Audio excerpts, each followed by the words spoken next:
em um mundo de fantasia. Na verdade, é na internet. Em que os filmes são analisados. Também tem biografia, entrevista, debate, um monte de coisa, né? Sim, um podcast se destaca. Podcast Cinemação. Só no cinemação.com.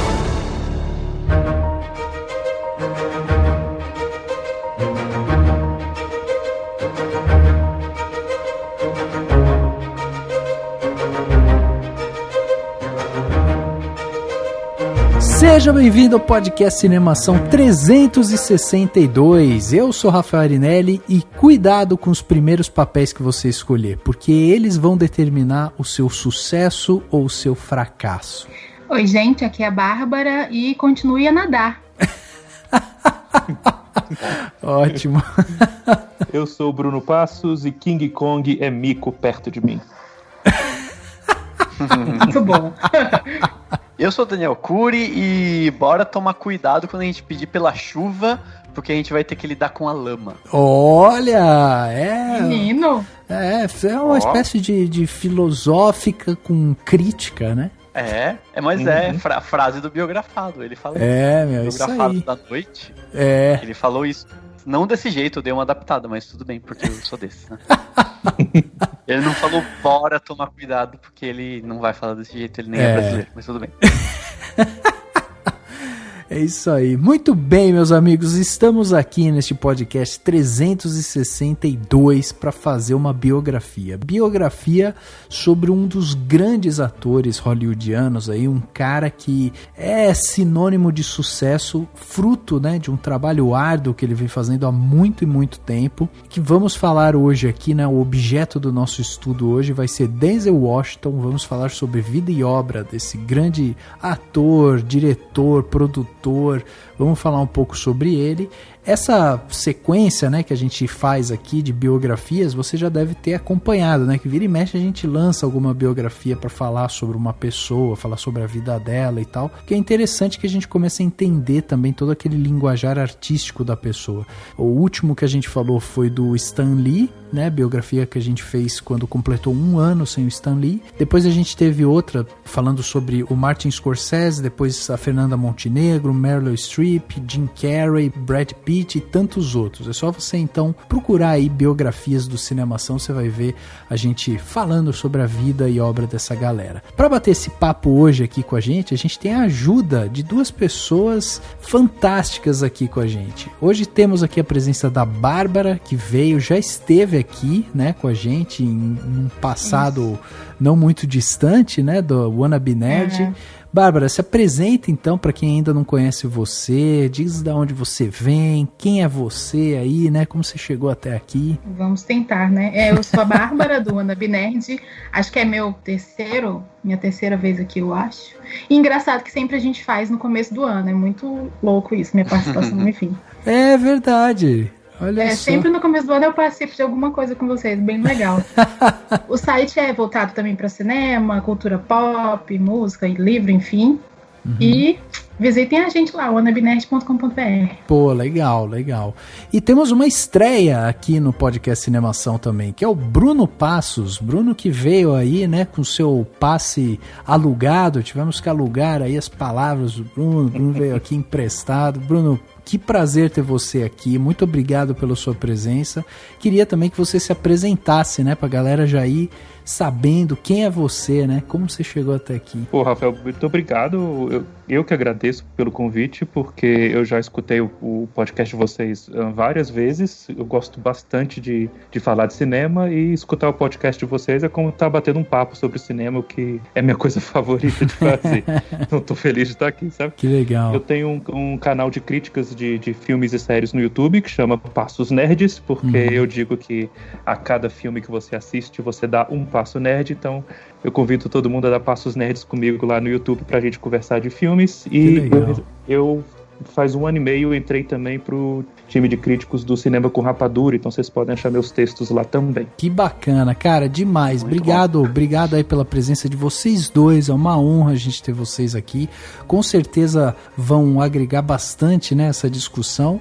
Vamos então bater esse papo sobre Denzel Washington logo depois do quadro Repercussão. Confira o que rolou durante a semana. Eu começo. Agora no Repercussão.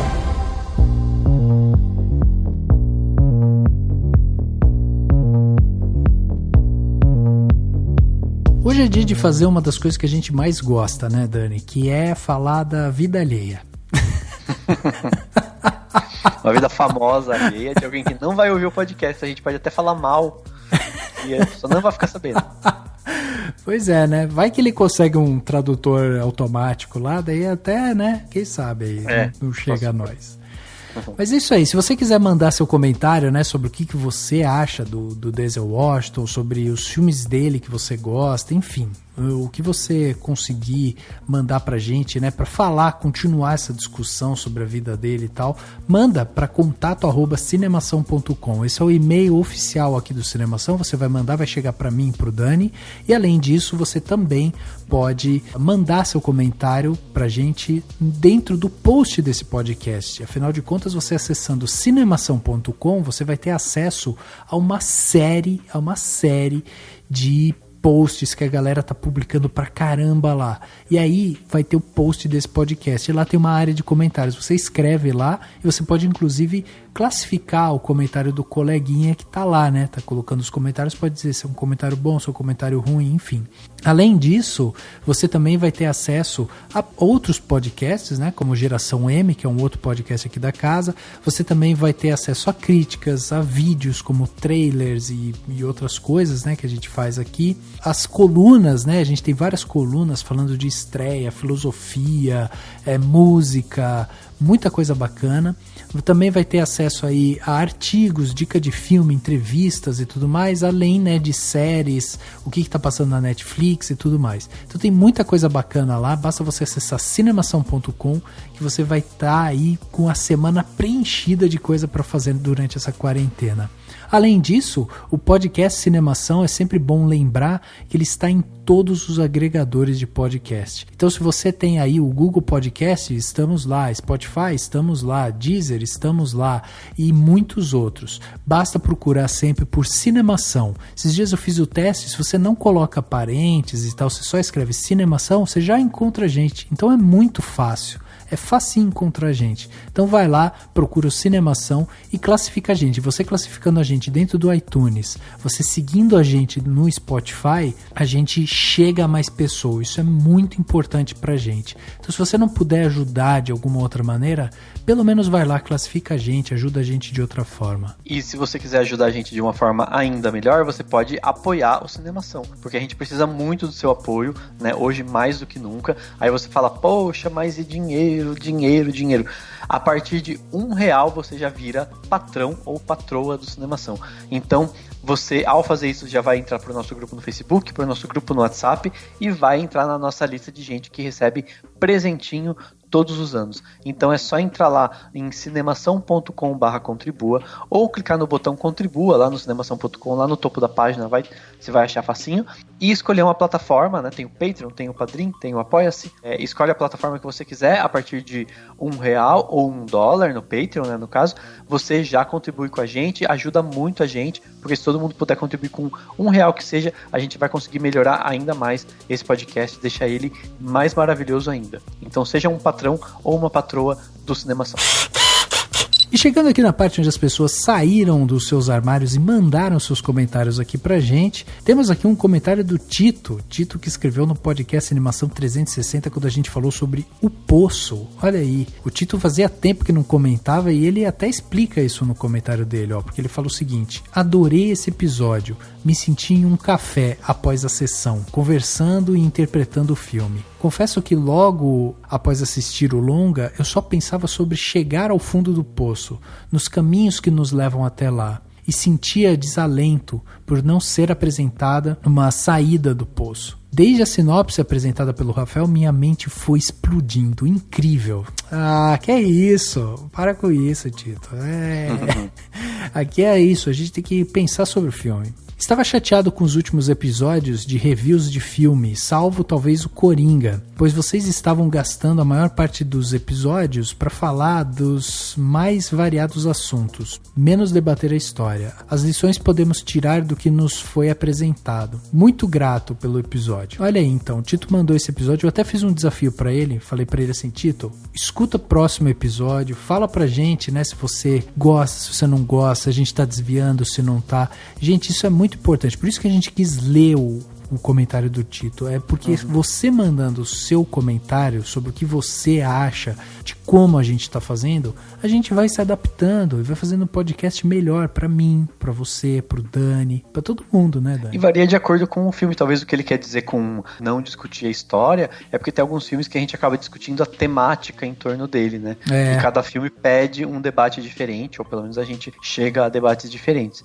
Então talvez essa seja a explicação, mas se ele quiser explicar um pouco mais o que seria seria debater os mais variados assuntos, a gente pode ver. Mas eu acho que tem filme que é importante a gente debater o que circula ele, tanto quanto a história em si, né? É isso aí, é isso aí. Obrigado, Tito, pelo comentário. Volte a comentar mais vezes. E eu tenho um baita de um comentário do Fael Mairink, que comentou no último já, no 361, sobre 12 Homens e uma Sentença, né? O clássico que a gente discutiu semana passada. Ele comentou o seguinte: boa tarde, acabei de ouvir o episódio e já fiquei com vontade de rever o filme. Toda vez que alguém me pede indicação de algo para assistir, sempre recomendo este. Algumas pessoas ficam desanimadas quando vem a data de lançamento, mas informam mesmo assim vale a pena, pois é um excelente longa e é uma ilha de cinema, principalmente no quesito roteiro, pois não sabia que era baseado em uma peça de teatro, mas faz sentido. Eu gostaria de indicar um filme que assisti recentemente chamado Juror 8, Jurado 8. É praticamente uma versão sul-coreana de 12 Homens e uma Sentença, contudo é baseado em um caso real, pois retrata o primeiro julgamento com um júri popular na Coreia do Sul. Em vários aspectos, a história se iguala ao filme de 57, mas ele apresenta uma visão do condenado, das testemunhas e também da juíza. É excelente, pena que não sei se tem alguma rede de streaming ou para locação que possa assistir de forma legal, mas fica a recomendação. Muito obrigado e admiro seus trabalhos. Abraços. Muito legal o comentário do Fael, é esse tipo de comentário que a gente gosta, e vamos anotar aqui a dica, vamos ver se a gente encontra esse filme, se a gente encontrar a gente avisa, e se você encontrar, avisa a gente também no comentário.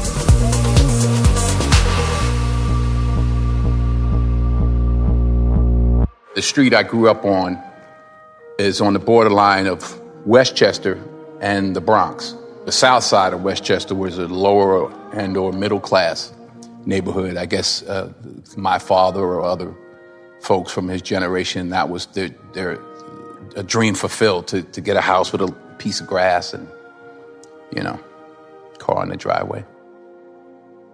My mother was very aggressive and talkative. I think I got a lot of that from her. My father was a powerful, big guy, but really a gentle man. And he was a minister.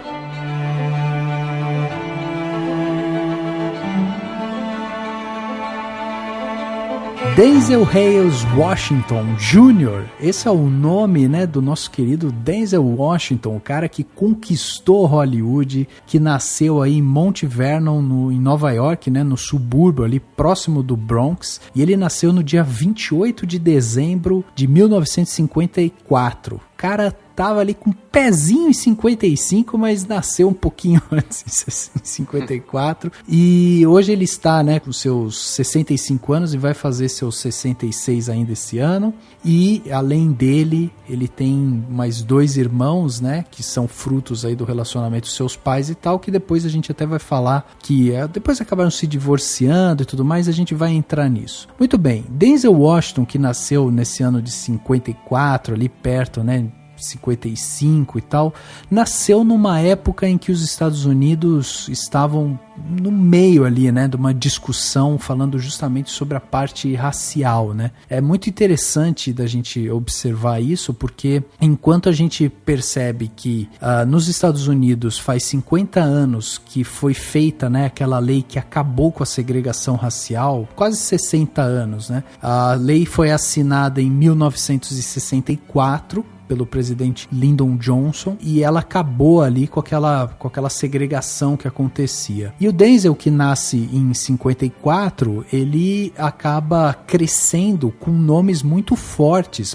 por esse movimento, né? A gente tem o Martin Luther King, que na época já começava a liderar movimentos pela pacificação, né? E pelos direitos iguais e tal. Tem nomes como Malcolm X, que foi muito forte na vida do Denzel Washington, porque ele depois interpreta esse cara no teatro, depois interpreta ele no cinema. Então é um movimento todo que começa a surgir nessa época ali, na década de 50, 60 e tal. E o Denzel nasce nesse momento.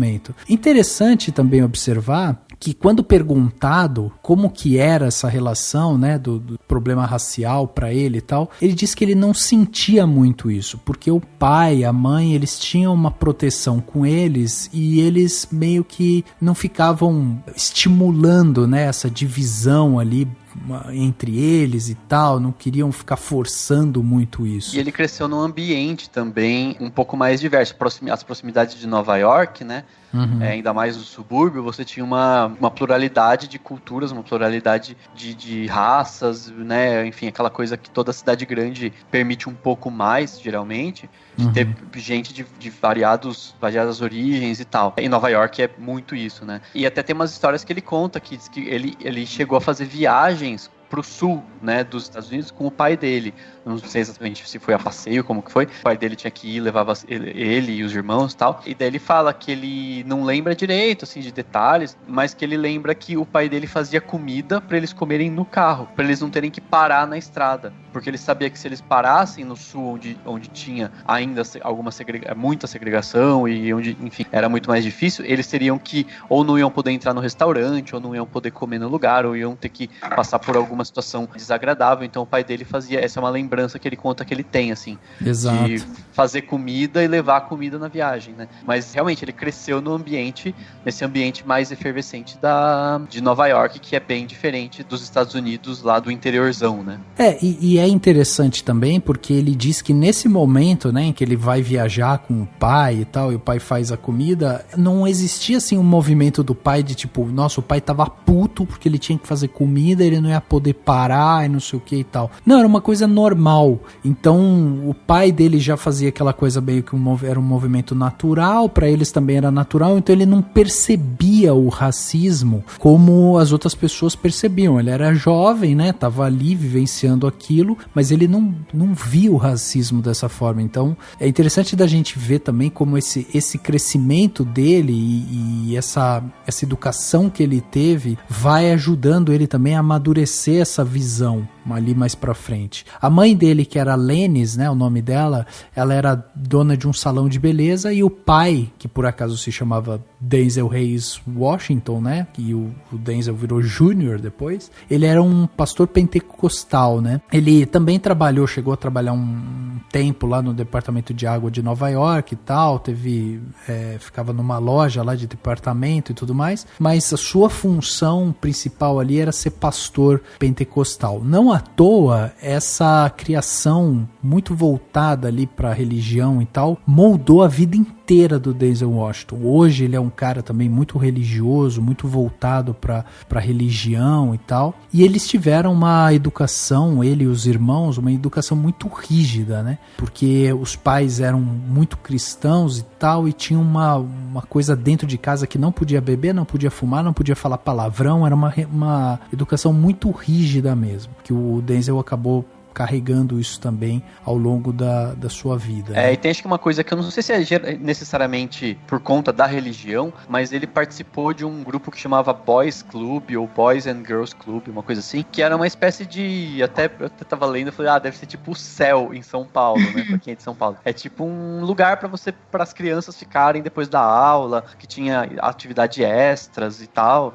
E aí até hoje ele é tipo patrono dessa instituição, ele ajuda pra caramba essa instituição, ele é vinculado muito a ela até hoje. E isso também acho que ajudou muito ele, né, assim, porque ele tinha acesso a atividades culturais, a alguma coisa um pouco além da escola, né, e querendo ou não, se a gente for olhar para que mais tarde ele vai estudar numa escola particular, e a mãe dele fez questão de colocar ele numa escola particular um pouco distante do bairro que ele morava, para ele parar de andar com a molecada que ele andava quando ele era adolescente, nas ruas, né, lá próximas do Bronx, né, do subúrbio de Nova York. Ela fez isso muito pensando, muito com esse fundo religioso, e pensando na criação dele, querendo ou não, é um significado de que ele foi minimamente privilegiado, né?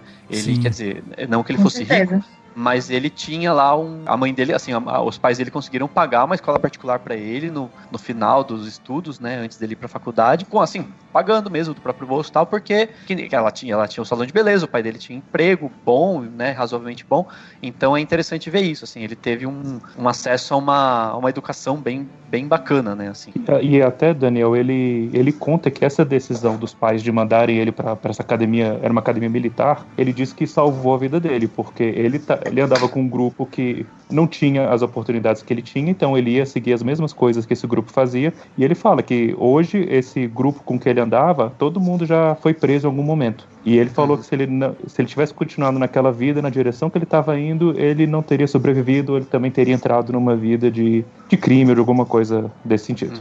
Exatamente. É interessante da gente observar isso, né? Porque a gente tá falando de um garoto ali que os pais deles acabam se divorciando em 68, ele nasceu em 54, então ele tinha 14 anos nesse momento.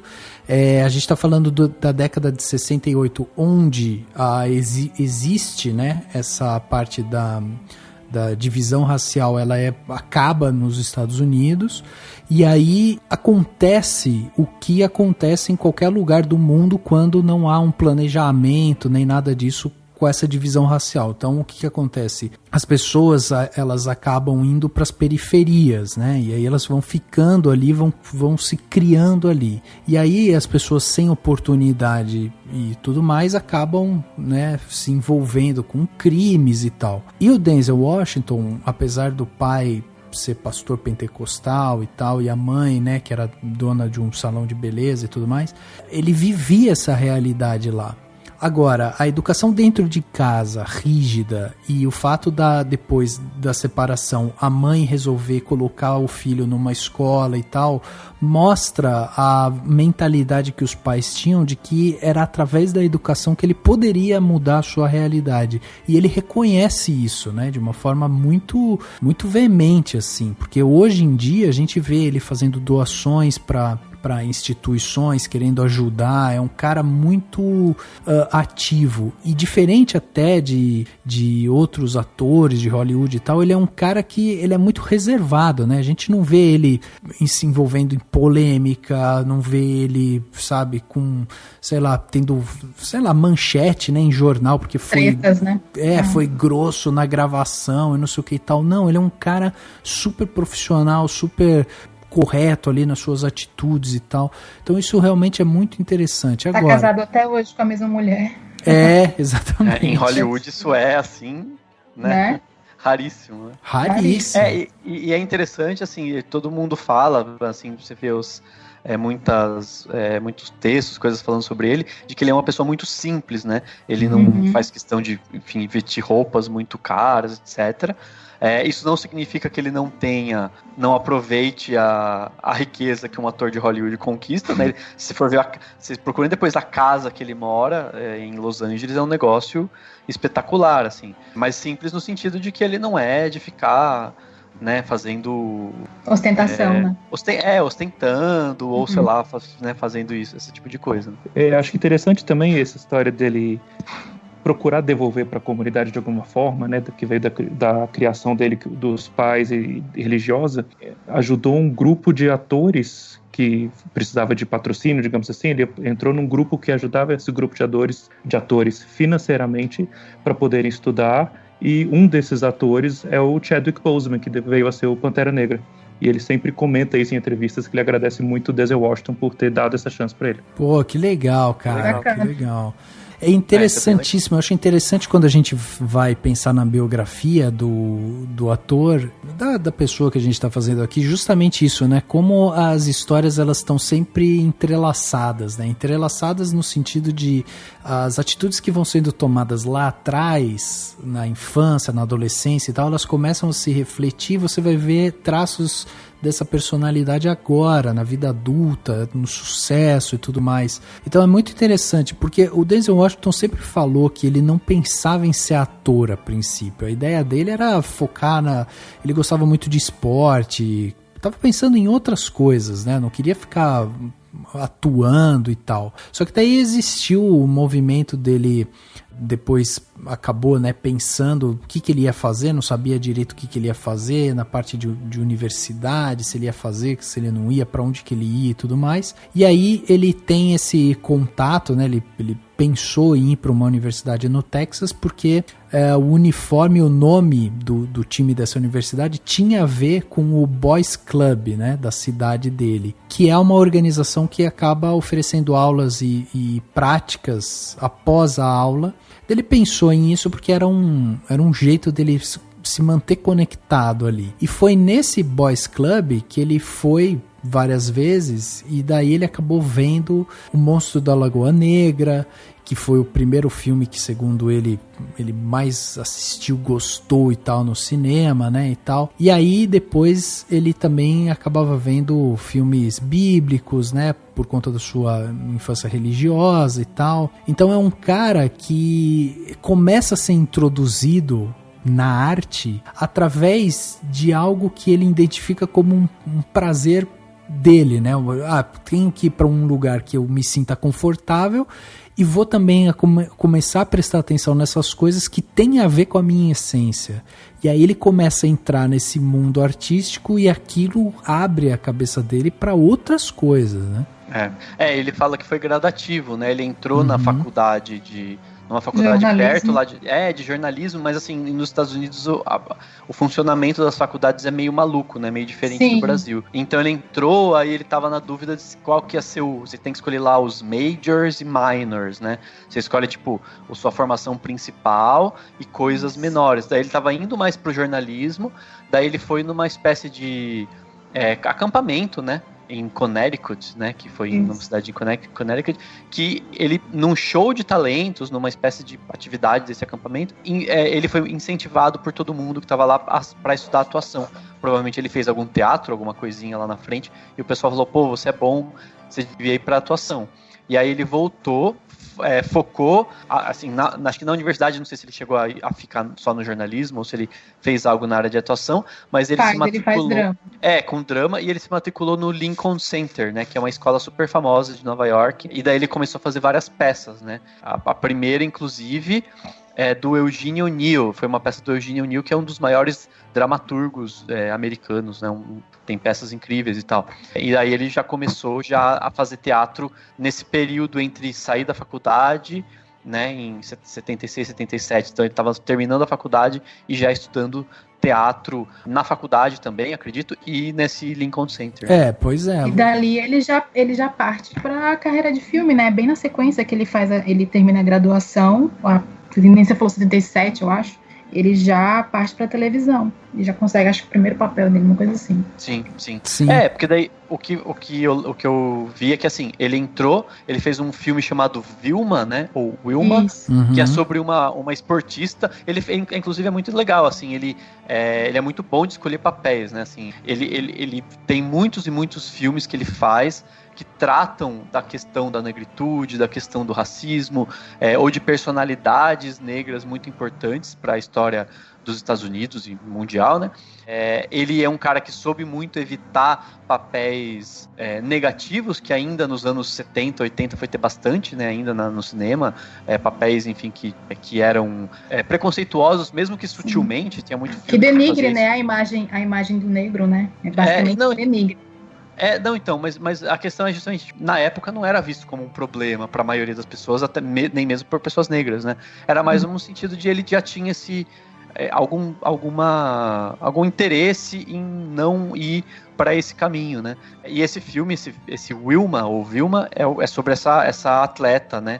Americana. E aí lá ele já conheceu a futura esposa dele, né? Ele conheceu a Pauletta Pearson, que era atriz, estava atuando também. Depois ela fez pouquíssimos papéis, acho que acabou sendo mais, enfim, mãe dos, né, enfim, casou com ele, acabou não seguindo a carreira, mas foi ela que incentivou ele, porque no começo era muito difícil dele conseguir papéis, né, e foi ela que incentivou ele a continuar no teatro, a fazer teatro. Ele fez peças importantes logo em seguida com o incentivo dela. Uma delas é uma peça que chama When the Chickens Come Home to Roost, e que é uma, enfim, não sei exatamente os detalhes dela, mas ele vivia o Malcolm X nessa peça, meio dos anos 80, assim, ou começo dos anos 80. E ele conta que nessa época, os filmes que ele gostava, assim, filmes que saíram nessa época que ele adorava, era o Caminhos Perigosos e o Taxi Driver, né, obviamente, pessoa inteligente vai gostar de Martin Scorsese, é claro, mas ele falava que ele não se imaginava fazendo esse tipo de filme, grandes filmes com o Scorsese da vida, porque ele não se via nos filmes, né, porque obviamente, porque assim, né, ele não tinha esses papéis para ele. I am particularly proud and happy about the young filmmakers, actors, singers, writers, producers that are coming up behind my generation. In particular, Barry Jenkins. Young people understand this young man made 10, 15, 20 short films before he got the opportunity to make Moonlight. So never give up. Without commitment, you'll never start, but more importantly, without consistency, you'll never finish. It's not easy. If it was easy, there'd be no Kerry Washington. If it was easy, there'd be no Taraji Henson, P. Henson. If it were easy, there'd be no Octavia Spencer. But not only that, if it were easy, there'd be no Viola Davis. If it were easy, there'd be no Michael T. Williamson, no Stephen McKinley Henderson, no Russell Hornsby. If it were easy, there'd be no Denzel Washington. So, keep working, keep striving, never give up, fall down 7 times, get up 8. Tem uma coisa bem interessante aí, que é a história dele começa a se misturar com a história do Sidney Poitier, né? Porque a gente tá falando de um cara que, como eu falei, nasceu lá em 54 e tal, nasce num momento onde tá tendo essa discussão grande, né? Sobre a segregação racial e tudo mais. Nesse momento em que ele nasce ali, que ele é criança e tal, existe um ator que chama a atenção do mercado, que é o ator, o Sidney Poitier, que é um cara que acabou fazendo história, porque em 63 ele se tornou o primeiro ator negro da história a receber um Oscar como o melhor ator principal, né, pela performance dele em Uma Voz nas Sombras. Então, quando o Sidney Poitier ele ganha esse Oscar, o Denzel Washington é uma criança. E ele não está envolvido ainda com essa coisa da arte e tudo mais.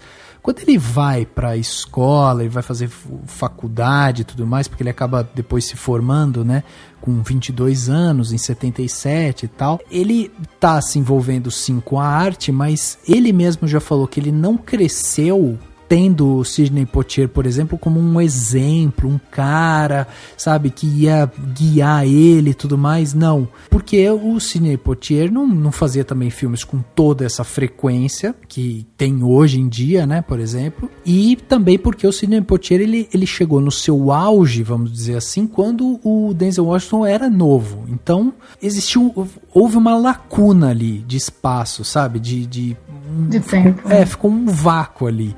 O Sidney Poitier ganha um Oscar em 63 e depois disso a gente tem um vazio, assim, porque a gente tem muitos atores tentando e não conseguindo chegar nesse porte que o Sidney Poitier conseguiu. E aí entra até eu comecei, né, com a frase falando sobre os primeiros papéis que o cara escolhe, porque isso era uma coisa que quem falava era o Sidney Poitier. Ele falava, cara, você tem que parar e tem que prestar muito atenção nos primeiros papéis que você vai escolher na sua carreira, porque são eles que vão determinar se você vai ser um cara de sucesso, se você vai ser um cara de fracasso. E depois o Denzel Washington comentando sobre isso, ele fala assim que ele viu essa frase do Sidney Poitier quando ele já estava estudando para ser ator, e isso foi uma coisa que ele levou para ele, porque aí sim o Sidney Poitier acabou inspirando ele, porque era um ator negro dando o caminho das pedras. E aí ele fala que você recebe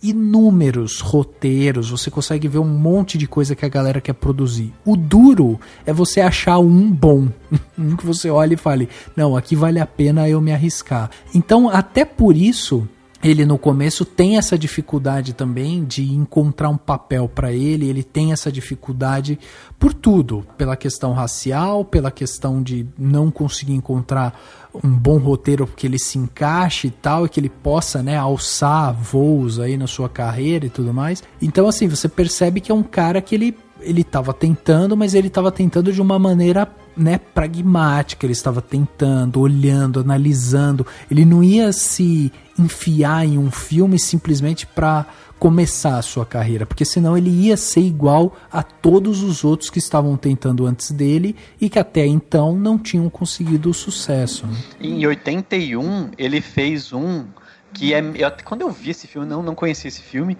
É um filme, o primeiro filme hollywoodiano que o Denzel Washington faz. Em português ele recebeu o título de A Cara do Pai. Só que o original, o título em inglês é Carbon Copy, que seria tipo cópia carbono. Nossa, que diferença. E quando eu vi o filme, eu falei, cara, esse filme me parece ser muito errado. Ainda mais pros dias de hoje, né? Que a gente tem um pouquinho mais de noção. Mas basicamente o Denzel Washington faz um filho jovem de um pai, um filho jovem de um pai rico e branco, que aparece na vida desse cara. Então o protagonista, na verdade, seria o pai dele, né? Que é o George Segal, que é um ator de comédia super famoso, super importante da época. E enfim, daí quando eu vi isso eu falei, nossa, isso é, né, o quanto, tipo, onde eles encontram a comédia disso, né?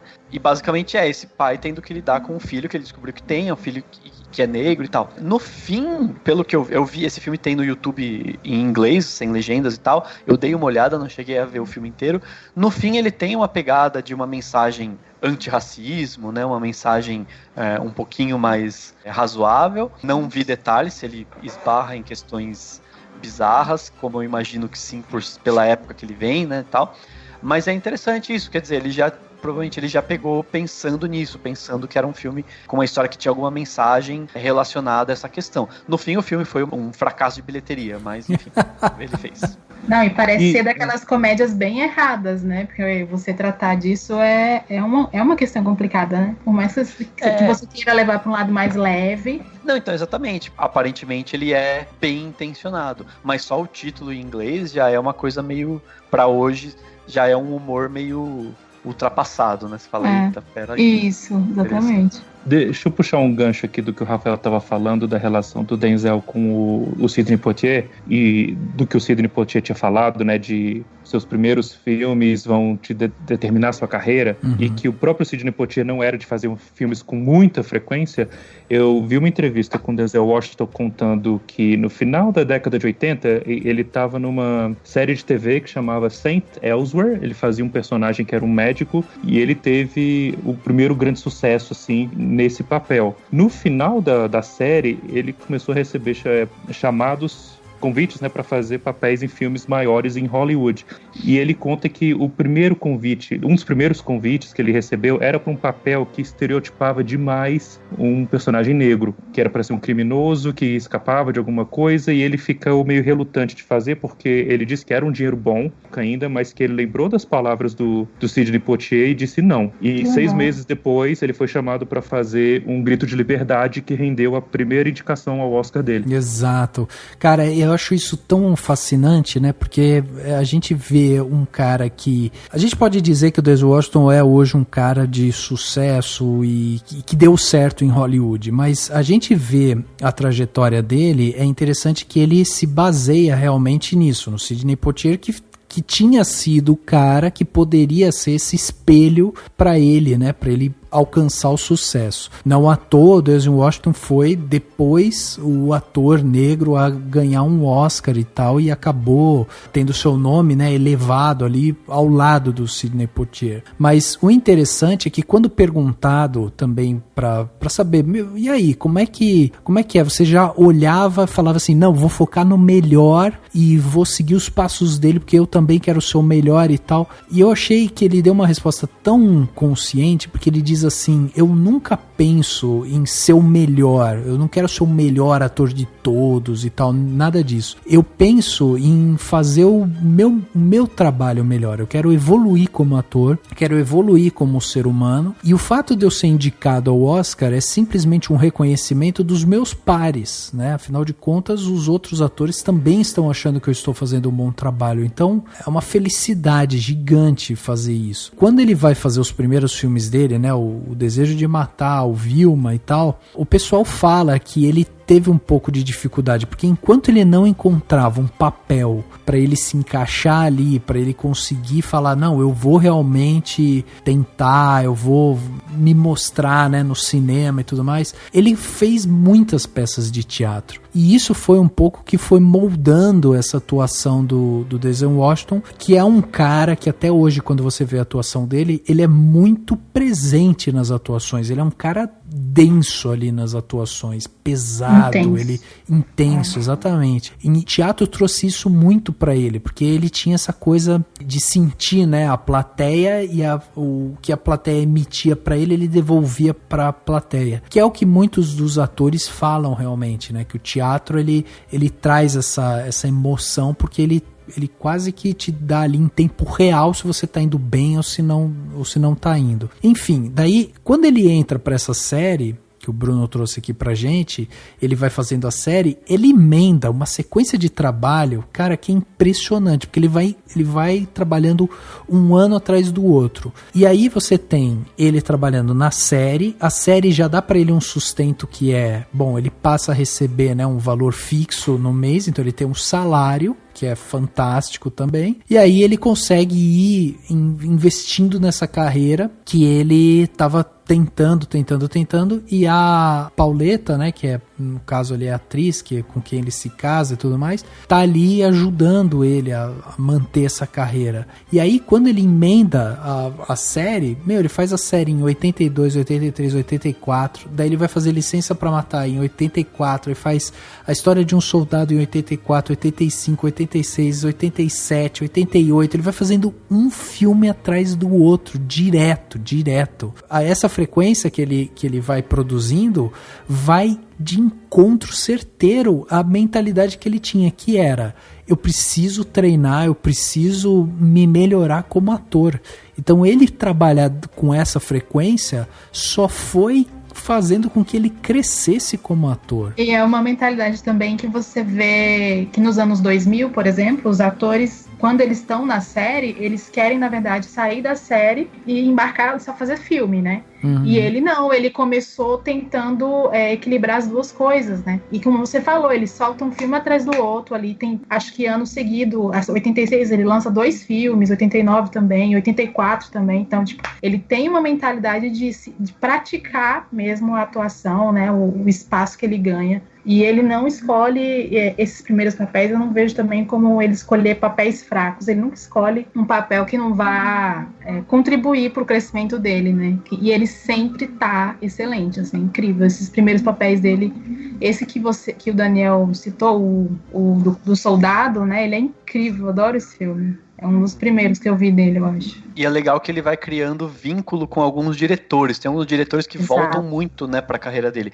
Tipo, e quando ele faz o Tempo de Glória, que daí ele vira o segundo ator negro a ganhar um Oscar de ator coadjuvante pelo Tempo de Glória, é com o Edward Zwick, que depois ele vai fazer vários outros filmes com o Edward Zwick. E logo em seguida ele faz o Mais e Melhores Blues com o Spike Lee. Logo, 2 anos depois, ele tá fazendo Malcolm X, que é tipo um baita de um ápice da carreira dele, né?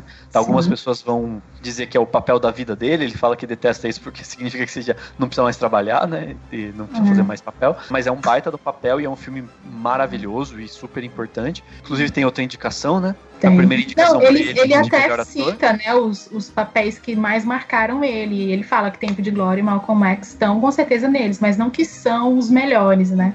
E aí depois disso ele vai repetir filmes com o Spike Lee, com o Zwick, e ele vai virar também parceiro muito forte do Tony Scott, né? Que era um diretor que fazia muito filme de ação e que, querendo ou não, é um nicho que o Denzel Washington, apesar de ser um grande ator de drama, um ator super, né, do teatro, ele encontra esse nicho pra também ficar sem... sobreviver, sim. Porque assim, querendo ou não, e imagina, anos 90 foi o auge desse tipo de filme, né? Sim. É tipo filme só de, sei lá, de investigação e o policial que não sei o que. Ele faz muito filme de ação e o Tony Scott também tá nesse mesmo nicho, né? Então ele vai voltar com o Tony Scott em vários momentos, acho que Maré Vermelha, enfim. Até aquele do trem, como é que é o nome? Incontrolável? Incontrolável, isso. Foi o último filme que eles fizeram juntos. E que ganha também um pouco de drama, né? Se for pensar esses filmes de ação dele, geralmente tem um pouquinho de drama ali pra dar uma tensão bem forte na galera. Sim.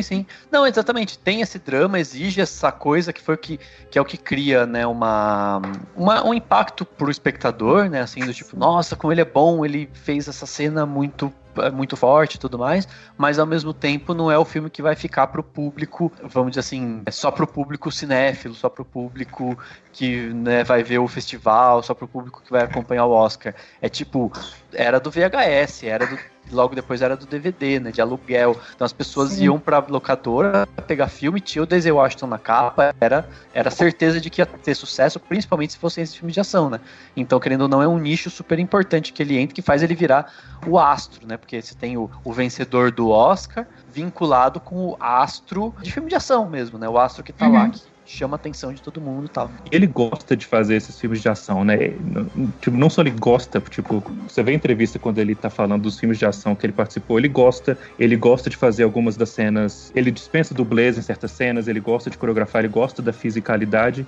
E o que vocês estavam falando antes, que ele é sempre muito intenso, ele encaixa muito bem com esses papéis. Nunca é um filme de ação genérico demais, sempre o personagem dele destaca, você sempre lembra do personagem dele porque ele entra em cena e ele comanda aquele lugar, sabe? Ele chama a atenção. E esse tipo de presença não é qualquer ator que consegue ter na hora que ele aparece numa sala. Exatamente. Tanto que eu acho que o auge disso é o dia de treinamento, né? Sim. Que daí é outro ator que vai virar, outro diretor que vai virar parceiro dele, o Antoine Fuqua, né? Não sei se fez antes, não lembro agora, mas é outro diretor que ele vai repetir várias vezes depois. Acho que é o que ele mais fez filme, acho que são 5 ou 6 que eu calculei aqui. Mas é isso, é um filme de ação, é um filme de policial, é um dos primeiros bandidos que ele faz, né? Um vilão, praticamente. Enfim, um policial corrupto e tal. E daí ele vai lá e estoura e ganha o Oscar de melhor ator. No mesmo ano que o Sidney Poitier ganhou o Oscar honorário, né? Então foi tipo uma coisa super importante, né? Assim, início dos anos 2000 já, mas ainda era a era da locadora, né? Assim, eu acho que pra mim é muito forte isso, assim, aí pelo menos do meu crescimento particular, assim, eu ia muito na locadora e via muito a cara do Denzel Washington em tudo que era filme, assim, de ação. Nossa, eu lembro muito da capa do Nova York Sitiada, sempre tava Sim, na frente. Verdade.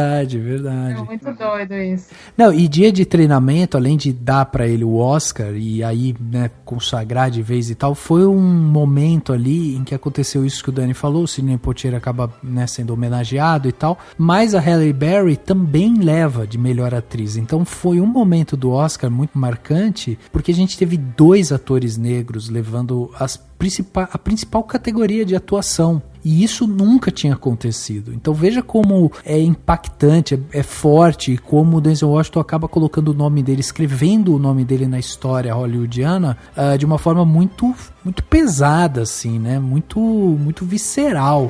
I've been protected, I've been directed, I've been corrected. I've kept God in my life and has kept me humble. I didn't always stick with him, but he always stuck with me. So stick with him in everything you do. E uma coisa que me chama a atenção é que ele leva primeiro Oscar que ele leva com Tempo de Glória, é um filme que ele fez em 89 e ele é premiado, né, em 90, né? O Oscar dá o prêmio para ele em 1990. Mas o que me chama a atenção é que ele faz essa jogada, né? Quer dizer, ele espera o papel que ele julga ali, o melhor papel para ele entrar. É um cara que está formado em teatro, né, pela universidade, né, de Fordham lá, que ele tinha feito jornalismo, largou o jornalismo, não sei o quê. Então é um cara que está imerso na carreira, pensando no primeiro papel dele. Daí quando ele embarca, ele vai lá fazer Vilma, que é um primeiro teste, o pessoal percebe que ele tem uma certa dificuldade, né, em atuar, porque ele está atuando para câmera, totalmente diferente do teatro. Então é um cara jovem que está tentando. Aí a gente percebe isso, é um cara que nessa época, em 77, quando ele fez Vilma, ele tinha 24, 23 anos ali. Então um cara jovem que está tentando. Aí ele vai se experimentando, foca no teatro, vai tentando. Aí quando ele pega o contrato e ele assina o contrato para ele fazer a série, ele assina esse contrato em 82. Gente, ele recebe o Oscar em 80, com um filme que ele fez em 89. São 7 anos de carreira ali. Isso só mostra o quão meteórico foi a evolução dele dentro do mercado cinematográfico americano. Porque daí, quando ele começa a fazer a série, acontece essa história, né, que o Bruno bem lembrou aí, de ele recebe papel, ele segura, não quer fazer e tal. O cara vai cirurgicamente ali, fazendo o seu andamento para ele pegar os papéis certos, para 7 anos depois que ele inicia efetivamente sua carreira, ele esteja levando um Oscar da maior entidade cinematográfica do seu país. E aí o cara ganha essa projeção com Tempo de Glória, continua lançando 1 filme, 2 filmes por ano. É impressionante a bateria de filme que esse cara vai soltar nos próximos anos depois que ele ganha o Oscar. E aí, quando ele vai para Malcolm X, é um presente que ele ganha, porque lá atrás ele tinha feito várias vezes a peça onde ele interpretava o Malcolm X. Então é meio que ele volta pro seu lugar, né? Ele entende quem que é aquele cara, e aí é um presente que é dado para ele. E ele tem também uma atuação espetacular em Malcolm X, né? Além de ser ator principal, não sei o que, é um trabalho que ele tá fazendo com o Spike Lee, um diretor negro que também tá ali marcando o seu espaço no cinema e tudo mais. E aí ele tem todas as glórias da atuação dele em Malcolm X. Então eu fico impressionado com essa disciplina que o Denzel Washington vai mostrando pra gente, porque nesse momento é um momento em que muitos atores, muitos profissionais, não tô nem falando exatamente de atores, mas muitos profissionais, eles dão uma desviada, né? Às vezes o cara, tipo, chegou num topo, levou Oscar e não sei o que, daí o cara dá uma relaxada, ou vai pras festas, ou, sabe, vai aproveitar ali a vida de algum jeito. E o Denzel Washington não, ele fica numa batida que ele só vai realmente parar lá para 2000, né, que ele dá uma pausa, que daí ele, sabe, não solta tantos filmes mais. 2004, mais ou menos, que ele solta Chamas de Vingança, daí ele fica 2 anos sem soltar filme, e daí ele volta com um Plano Perfeito. Cara, ele começou a trabalhar e levou um Oscar em 1990, em 2004, 14 anos depois, ele fala, não, agora eu vou parar uns 2 anos e vou tirar umas férias com a minha família. Olha que, eu acho louvável isso, cara. Sim. Ele teve uma pausa também em 95, mais ou menos, que até é uma história, uma história famosa dele, porque ele dá uma pausa numa série de filmes de batelada, né? Ele tinha acabado de filmar um que chamava O Diabo Veste Azul, e aí ele fez uma viagem com a família pra África do Sul. Ele chegou a participar de um encontro, de algum evento com o Nelson Mandela, e ele refez os votos de casamento. Ele, tipo, não sei se é alguma boda específica, boda de alguma coisa, com o Desmond Tutu, né? Que foi um dos maiores... hoje, não sei se ainda é até hoje, mas era um dos maiores nomes da igreja anglicana, se eu não me engano, e enfim, dos pentecostais, né? Sim, o cara ganhou o prêmio Nobel da Paz em 84. Então, e aí ele chegou, os votos foram renovados com esse bispo, né, lá da África do Sul. Então, quer dizer, ele teve essa pausa e ainda na pausa ele vai pra África do Sul e faz tipo encontros históricos e tal. Então é bem isso, assim, ele é muito verdadeiro com a história dele, né, e com o que é importante pra ele, né, ele é uma pessoa bem conectada com as raízes, assim, e muito pé no chão, eu acho, porque se você olha pros filmes que ele faz, claro que ele tá lá fazendo Malcolm X, tá lá fazendo Hurricane, o Furacão, tá fazendo filmes que falam sobre a questão do racismo, assim, mas ele também tá fazendo, né, o filme de ação, porque sim, o que é muito importante. Terror também, né? Ele fez Possuídos, né, em 98. Uhum, ele consegue ser diverso, né, na carreira dele. Exatamente. E é muito legal isso, assim, é um cara que não tá também, assim, ele não simboliza só isso, entendeu? Tem alguns atores negros, e não tem problema nenhum em ser assim, mas alguns que são basicamente, quase que única e exclusivamente militantes, né, assim, estão lá pra defender a causa, isso é maravilhoso, mas o Denzel Washington também tem essa coisa do pé no chão e de falar, não, porque precisa de gente que faz o que ele faz, né? E quando ele faz Filadélfia também, eu acho um desprendimento total, porque, né, Filadélfia fala também do preconceito contra os homossexuais, e ele como advogado negro dentro do filme, né, o papel dele, então ele vai também para outros temas, ele não fica só numa coisa. Sim. Filadélfia é um filme que me chama tanto a atenção, é um filme que eu amo esse filme, eu acho um filme incrível, Tom Hanks e tal, né, num momento também o Tom Hanks, se eu não me lembro, ele até fala que pra ele foi uma escola de cinema, foi esse filme por causa do Denzel, né, tipo, aprendeu muito. Que elogio, né, o Tom Hanks falar isso de você como ator, o Tom Hanks, sabe, é uma coisa que você... Vale um Oscar. Não, pra você ver que quando ele foi receber, o Denzel foi receber o Cecil B. DeMille lá no Globo de Ouro, quem foi falar foi o Tom Hanks, né? Uhum. Pela admiração que ele tem até. Não, e olha que interessante, porque esse personagem que o Denzel faz em Filadélfia, originalmente seria um homem, né, um ítalo-americano e tal, chamado Joe Martino e tal. Eles mudam o personagem porque conseguem trazer o Denzel. O cara faz esse filme e é um filme que vai encostar em várias coisas importantes para essa época. A gente tá falando de um filme de 93, é um momento em que tá acontecendo muitos casos, né, de AIDS e tal, o mundo tá discutindo essa questão, como é feita a transmissão, existe todo um problema de homofobia e tal, e aí você pega um hétero advogado negro que para defender um cara branco e homossexual. Então é um filme muito provocativo. E uma coisa que eu acho muito interessante também é que o Denzel vai falar, uma das coisas que mais chamou a atenção dele nesse período, né, de Filadélfia,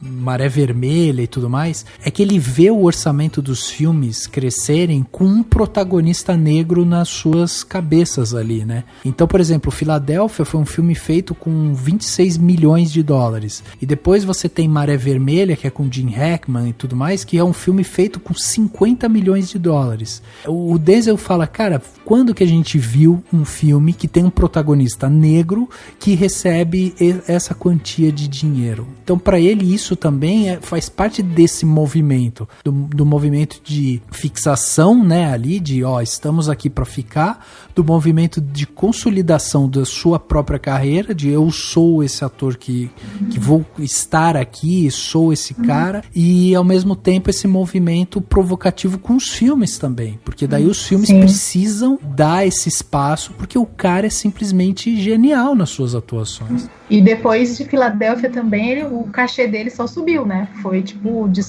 acho que em 95 ele já começou a receber 7 milhões, aí não parou mais, foi aumentando. Acho que um dos auges foi o Duelo de Titãs, né? Que é de 2000, que foi assim, fez muita grana, não sei quanto custou, mas fez mais de 100 milhões de dólares só nos Estados Unidos. Que ele fez mais um papel real, né? Mais um papel de uma pessoa que já existiu e tal. E que é um filme da Disney desses que até hoje, né, muita gente já viu, passava muito na TV e tal, mas na época foi tipo assim, um absurdo de bilheteria, foi foi, assim, sensacional. Foi um baita de um sucesso, muito por causa dele e por todo o projeto que ele representava, o tipo de filme, né? E só um comentário sobre o Philadelphia, é muito louco como, assim, é mais quase que um disclaimer, né? Mas é muito louco como Philadelphia, pra hoje, ele é quase que uma aula de história, né? Porque ele mostra umas coisas que ele mostra pessoas falando coisas, por exemplo, que hoje é impensável, né? Assim, de qualquer pessoa falar mesmo, assim. Pra época, não. Pra época, a forma como ele lida com a questão da homossexualidade e da AIDS, hoje a gente felizmente avançou num grau que o debate tá num outro campo, tá de outra maneira, já tá mais presente na sociedade. Na época, a importância dele foi muito grande pra, né, gerar consciência nas pessoas, e as pessoas não tinham essa consciência. Então é bem interessante isso, como que você assistir esse filme hoje é uma forma de você também entender a realidade, né, do final dos anos 80 pra 90, né. Ele era um filme que... Philadelphia foi um filme que... Exatamente o que você falou, Dani, ele é o fruto da época dele, ele oferece a discussão que era necessária e faz isso muito bem, humanizando o personagem do Tom Hanks e espelhando as pessoas ainda com algum tipo de preconceito no personagem do Denzel Washington, que teve que quebrar, ele como personagem, teve que quebrar barreiras de preconceito que ele mesmo tinha. Sim. E é muito sutil a forma que o filme passa isso, nunca é escancarado, e tem uma cena que todo mundo comenta da atuação do Tom Hanks, que é incrível, mas eu gosto muito do que o Denzel faz, que é a cena que ele já tá bem enfermo e tá comentando da música que ele tá ouvindo, e ele vai se emocionando porque vai espelhando na situação dele, e o Denzel Washington só ouvindo. É uma atuação silenciosa que ele tá só ouvindo, deixando aquilo afundar, sabe? Ele sabe processar tudo que ele tá ouvindo e percebendo aquela pessoa. Ali é um momento chave do personagem perceber a humanidade no outro que tá sofrendo, de quebrar totalmente o preconceito dele, e ele faz isso numa sutileza tão grande no rosto que eu acho extremamente admirável. Sim, perfeito. Sim. E tem muito a ver, e é muito legal, porque é onde você vê a atuação boa do Denzel Washington, porque querendo ou não, a gente, ao longo de toda a carreira, ele se destaca por coisas mais, como o Rafa falou, viscerais, por aqueles papéis em que ele tem que gritar, em que é muita emoção, né? E é muito legal isso. Ele também é muito bom nessa coisa da sutileza, né? Que é fundamental para um ator.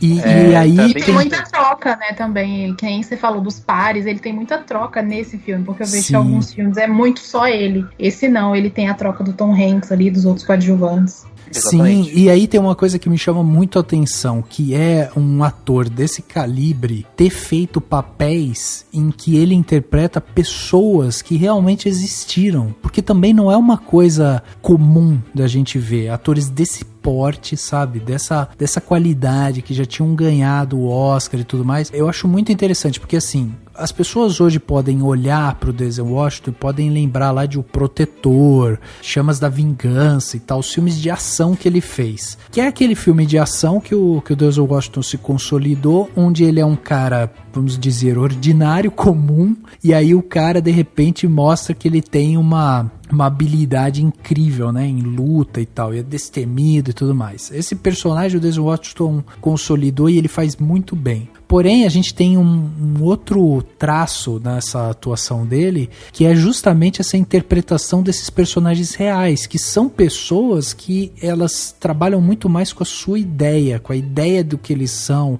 com as suas atitudes e tal. Então, por exemplo, a gente tem no próprio Malcolm X, que ele interpreta um cara que existiu, mas depois a gente vai ter também esse filme um pouco mais recente, né, que é do Roman J. Israel, que é um cara também que existiu e tudo mais. O Duelo de Titãs também existiu, né? O Coach Herman lá. Sim, Coach Herman, exatamente, também existiu. Nós temos o próprio Hurricane, né? Também existiu. Então é interessante como ele tem essa questão de ele consegue ter essa sutileza que a gente está falando, mas ao mesmo tempo ele também consegue transcrever essas pessoas, né, que existiram, que marcaram história e tal. Então eu acho muito bacana a gente ver essas linhas de interpretação, porque às vezes as pessoas podem até falar, tá, mas ele é um cara que não faz comédia, ele é um cara que não faz, sei lá, terror, gore, não sei o que, sei lá. Não é, ele tem a sua linha de interpretação, ele é um cara que atua fortemente no drama, né, no suspense e tal. Essa é a linha de atuação dele. Agora, o fato dele conseguir fazer essas nuances aí de interpretar desde um cara que é um cara talentoso, assassino, que mata as pessoas, um policial corrupto, e aí chegar e dar o peso necessário para um cara que existe, um Malcolm X, um Hurricane e tal, isso só mostra como esse cara é um cara que tem essa flexibilidade na carreira. Well, I came up with a guy named Sam Jackson, who's done pretty well. And there are young actors, African-American actors coming up now, Michael Jordan, B. Jordan, and Chad Boseman. And there were those before me that made it easier for me. So I'm just one step on the ladder.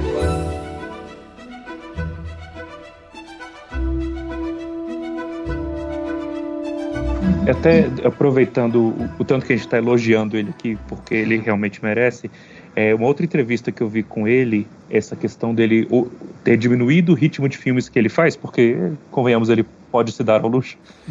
Ele fala que ele não quer ser o ator que as pessoas comentam, eu vivo vendo ele quer ser o ator que as pessoas falam, eu mal posso esperar para ver ele de novo. Puta, sensacional. Não é? Eu acho que ele consegue isso, porque como sai pouco, quando sai um filme quando já anuncia um projeto com ele já escolhe bem o projeto, eu já não acho que é qualquer coisa, já fico esperando. Eu fico com o Denzel Washington, deve sair uma coisa boa. Uhum. E ele fala uma frase que eu achei interessante, que pelo menos pra ele diz que a marca de um bom ator, tipo, o bom ator vendendo o peixe dele, a marca dele é ser bom. Então ele não precisa ficar fazendo uma quantidade de filmes enorme, ele precisa ser bom e o resto vem. Exato. Isso é uma coisa que acaba reverberando, né, o tempo todo na carreira dele, que é não exatamente a busca pela perfeição e tal, não isso, mas assim, o fato dele ser cuidadoso e saber onde ele quer colocar o nome dele, onde que ele quer vincular a sua imagem com aquele filme, porque existe isso também, né? A gente teve um período, agora mudou, mas vocês lembram daquela época no cinema que a gente falava, será que o cara vai denirizar? Que o Robert De Niro deu aquela puxada pro lado, só fazia filme de segunda mão, lá uns filmes ruins e tal, e todo mundo ficava zoando ele, o que aconteceu com o De Niro e não sei o que e tal. Aí nos últimos anos parece que ele quis ir voltando, assim, voltou, né, e hoje ele tá num patamar que talvez ele nunca devia ter saído dali. Agora, no caso do Denzel Washington, a sensação que eu tenho é que, vendo a história dele, vendo o cuidado que ele tem, os diretores que ele trabalhou, os atores que ele contracenou, os personagens que ele escolheu, parece que ele não se importa muito com essa questão realmente de volume, porque ele começa a diminuir o ritmo dele nessa época, em 2004 ali e tal, quando ele leva, né, o Oscar de Dia de Treinamento e tal. Não, e sem falar que ele também recusou papéis, né, ele recusou o Seven, né, ele ia ser o papel do Brad Pitt lá. Uhum. E esse ele fala que ele se arrepende, viu? Ele disse que na hora que viu o filme, ele falou, nossa, eu perdi esse, sinceramente. Pois é. Ele disse que leu o roteiro e falou, caraca, não, isso aqui é sinistro demais, quero fazer isso não. Tanto que quando ele vai fazer o Dia de Treinamento, é o filho dele que fala com ele, cara, você nunca fez algo assim, tenta, né? Porque, tipo, as coisas mais sinistras, ele fala que tinha uma certa... um certo medo de entrar nos filmes, assim, que é por isso que ele recusou o Seven. Mas o Dia de Treinamento, o filho dele convence ele aí e ele vai. E aí se joga, né? E acaba ganhando o Oscar. Sim. Até a frase que eu falei na minha apresentação, aquela do King Kong, é a frase que ele fala no final desse filme, quando o personagem dele tá, digamos assim, derrotado, mas ele ainda tem uma presença tão grande que a cena impressiona. O cara é muito bom. E tem um negócio legal de citar que acho que é importante, que é o trabalho dele como diretor, né? Ele fez poucas coisas, né? Fez um filme em 2002... que é sobre uma história real, né, de um cara da Marinha, né, um membro da Marinha americana, que, enfim, sofre também, que relaciona com racismo e tudo mais.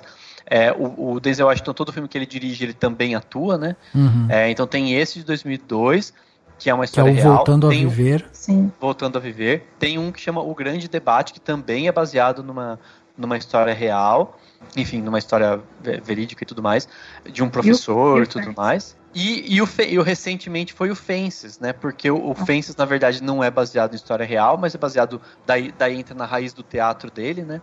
E que ele fez o teatro primeiro, ou seja, primeiro ele sentiu a necessidade de ir para uma peça da Broadway, ele foi com a Viola Davis, inclusive, os dois fizeram a peça, várias, se eu não me engano, foram 114 apresentações, uma coisa assim. Ganhou Tony, né? Ganhou Tony Awards, ganhou um monte de coisa.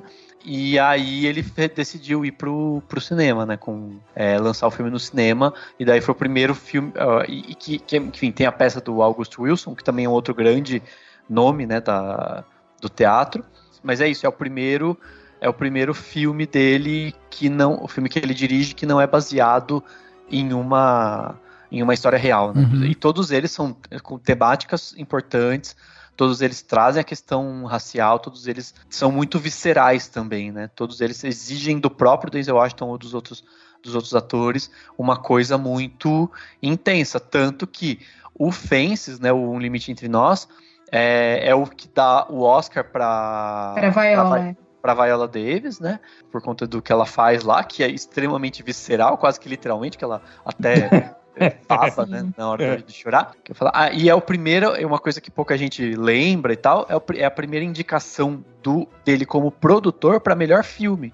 Então ele não é só um indicado ao Oscar por melhor ator e ator coadjuvante. Ele tem uma indicação de melhor filme pelo Fences, né? Assim como ele foi produtor do filme, então ele tem essa indicação contada na carreira dele também. Sim. É legal também essa generosidade dele, por exemplo, a Viola ganha, né, o Oscar ali por causa do Fences, mas ele tem um olhar também sobre as atrizes muito legal, assim. Eu lembro que, acho que no Oscar de 2017, ele faz um discurso falando sobre as atrizes que não exatamente, ele começa falando das atrizes, mas depois ele faz uma coisa mais inclusiva de toda a comunidade negra, né? Ele fala, se não existisse uma Viola Davis, não existiria uma Kerry Washington. Então ele olha muito também para isso, para as mulheres, para as atrizes. Ele até comenta a questão da idade, porque ele fala... Ele trabalhou em algum filme, agora não lembro, com a Michelle Pfeiffer, e ele fala que durante os anos ela foi sumindo bastante, né, das telas, muito inclusive por causa da idade, porque ela não aceita os papéis que querem dar pra ela já. E ele fala que é tipo, se fosse um ator tipo Sean Connery, o Sean Connery faria qualquer coisa porque as pessoas vão dar o papel pra ele, e já pra uma Michelle Pfeiffer é já bem seletivo, sabe? Então, tipo, ele também olha muito pro lado oposto ali, quem tá contracenando com ele. Então, acho isso também muito, muito humilde da parte dele também, isso, muito legal mesmo. E fora que motiva as pessoas também a pensar nessa consciência das atrizes também, porque geralmente é só a parte do homem, né? Então... não, exatamente, a idade não atinge tanto o ator, né? Atinge quase nada, e atinge muito a mulher, né? Exato. Ainda mais, assim, um exemplo que eu sempre lembro, não tem nada a ver aqui com, né, outro disclaimer, é o da Patricia Arquette, né? Que além da questão da idade, ela tem a questão assim, ela não é uma pessoa que está preocupada em fazer lipoaspiração e ficar magérrima. E isso, assim, aí parece que perde mais ainda, porque existe uma exigência absurda de estética. De padrão, né? De padrão estético para as mulheres. Muito. Tem bastante para homem, mas assim, nem se compara. Né? É bem menos, Nem se compara. Envelhecer é uma coisa muito cruel para as mulheres nessa indústria, porque o pessoal que manda ainda não quer saber. Nossa, não quer saber exatamente. Mesmo. E é interessante, né? Porque a gente falou aqui da parte do Denzel como diretor, e tem também essa parte dele como produtor, né? Porque ele também produziu vários filmes. O último mais recente foi O Protetor 2, né? A continuação. Mas antes disso ele já tinha produzido outros, inclusive O Livro de Eli, que é um filme muito também, né, mencionado, aclamado pela crítica. Cult. Ele é como cult. Mas é verdade. E muito religioso, inclusive, né? É muito ele interessante. Conseguiu misturar aqui o lado de ação que ele gosta com o lado religioso dele, que ele é bastante devoto. Foi um filme que encaixou esses dois lados dele e deu bem certo. Exato. E ficou lembrado, assim, eu já vejo muita gente no Twitter. Você já viu o Livro de Eli? Eu fico, nossa, você já viu o Livro de Eli?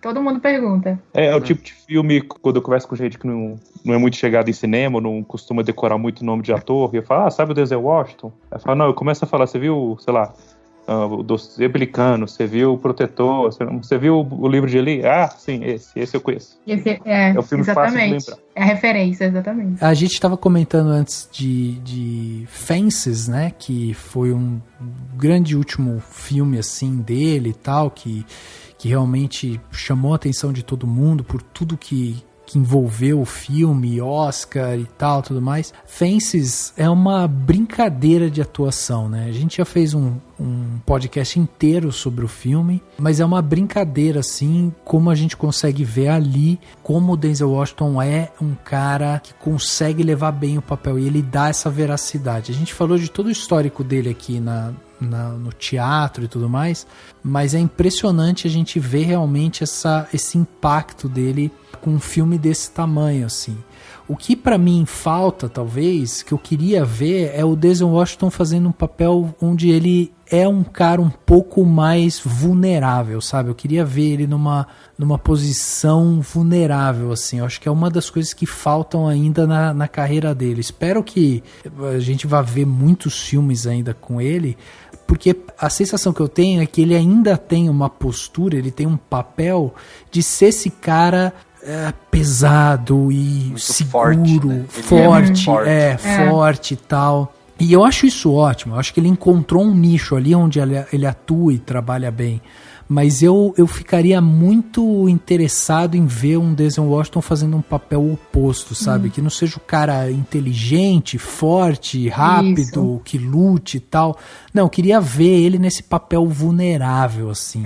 É o mesmo que o Johnny Depp, né? Se você for pegar, o Johnny Depp faz muito caras estranhos. Então, tipo, se ele saísse disso, também era muito bom pra carreira dele, né? E tal. E é o mesmo do Denzel Washington. Exato. E provavelmente não vai ser tão cedo, porque eu até anotei aqui os próximos filmes dele, previstos para 2021, embora nunca se sabe, né? Quando essa filme, é verdade. Embora não se saiba quando o 21 vai começar. Ele vem aí. Mas enfim, ele tá previsto no filme chamado The Little Things, do John Lee Hancock, que é aquele diretor do Um Sonho Possível e dos Bastidores de Mary Poppins, que é um diretor, enfim, é um diretor negro e é um diretor que faz esses filmes mais... O Sonho Possível é mais... E o Bastidores de Mary Poppins lá é... Como que chama? Mais TV, né? Assim, tem uma cara mais assim, inspiracional, talvez, né? Mas ele também vai estar num filme chamado The Tragedy of Macbeth, em que ele vai fazer o Lord Macbeth junto com a Frances McDormand, que vai fazer a Lady Macbeth, dirigidos pelo Joel Coen. Então, assim, esse tem chance de ser foda, né?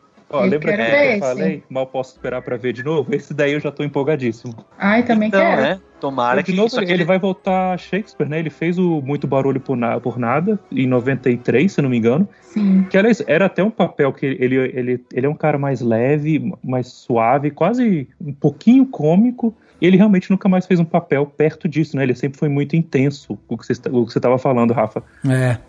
Falta ele ser um pouco mais... Fazer um papel mais vulnerável, mais frágil, digamos assim. Mas, saber que ele vai voltar... Eu acho que a última coisa que eu vi dele que é mais diferente é aquele remake que ele fez com a galera toda lá. Como que é? Os Sete Homens... Os Sete Homens de um Destino. Isso, que eu achei assim, nossa, o dele fazendo esse filme, como assim? Um remake, né? Então, tipo, foi interessante. Eu gostei bastante do filme. Não teve tanto, assim, o público não gostou tanto. Mas eu achei interessante a escolha ali do elenco e a própria, porque ele meio que lidera, né, o casting, então. Exatamente. E é do Antoine Fuqua, né, acho que é o... Isso, que é outro parceiro dele. O parceiro da vez.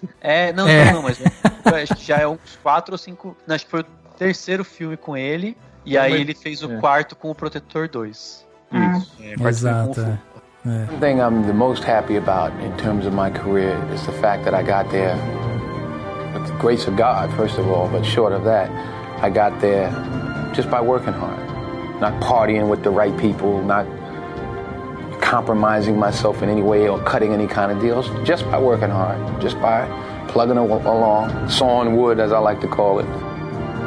I'm a 20-year overnight sensation. I don't get life mixed up with making a living. I was there for all 4 of my children being born. When the first one was born, I recognized the difference between life and making a living. Their life, our family's life, acting is making a living.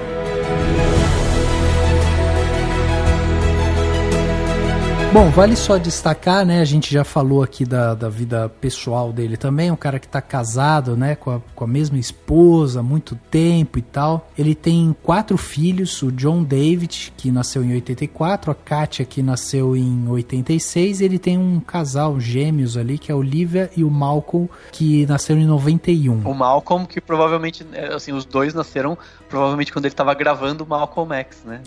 E é uma homenagem, ele fala, é uma homenagem o nome. E ele até fala que, inclusive, essa época que os filhos vão nascendo, ele começou também a pegar muito papel, porque é 4 crianças, né? Então, era uma família muito grande pra sustentar. Pois é. Tem que pagar. E é legal que todos estão super bem, assim, tirando a Katia, que não tá atuando, né? Ela faz universidade, né? Ela tá em Yale, uma coisa assim. Isso, faz uma baita de uma universidade. O John David tava lá no Infiltrado na Clã. A Olivia, a gêmea, né, do Malcolm, ela tava no Mordomo da Casa Branca e no Mr. Robot, né? Não sei se com personagens muito grandes, mas tá lá. E o Malcolm, ele se formou em cinema e ele é diretor assistente da série Ela Quer Tudo, que é aquela série da Netflix, do Spike Lee, que é também a série onde a mãe deles, a esposa do Denzel Washington, voltou a atuar recentemente. E, enfim, todos muito parceiros do Spike Lee. Então, pelo jeito, eles estão aí juntos nessa empreitada de fazer filmes e tal. O que é ótimo, porque pelo menos o John David mandou muito bem no Infiltrado na Clã. Sim. E tem tudo pra começar a bombar agora. Então, era isso que eu ia falar. O John David é talvez, né, o filho mais velho, é o cara que agora tá caminhando bem na sua carreira e tal, até chamou a atenção justamente por ser filho do Denzel e tudo mais. É o cara que tá no próximo filme do Nolan, né, também, então já tá começando a trabalhar o Tenet,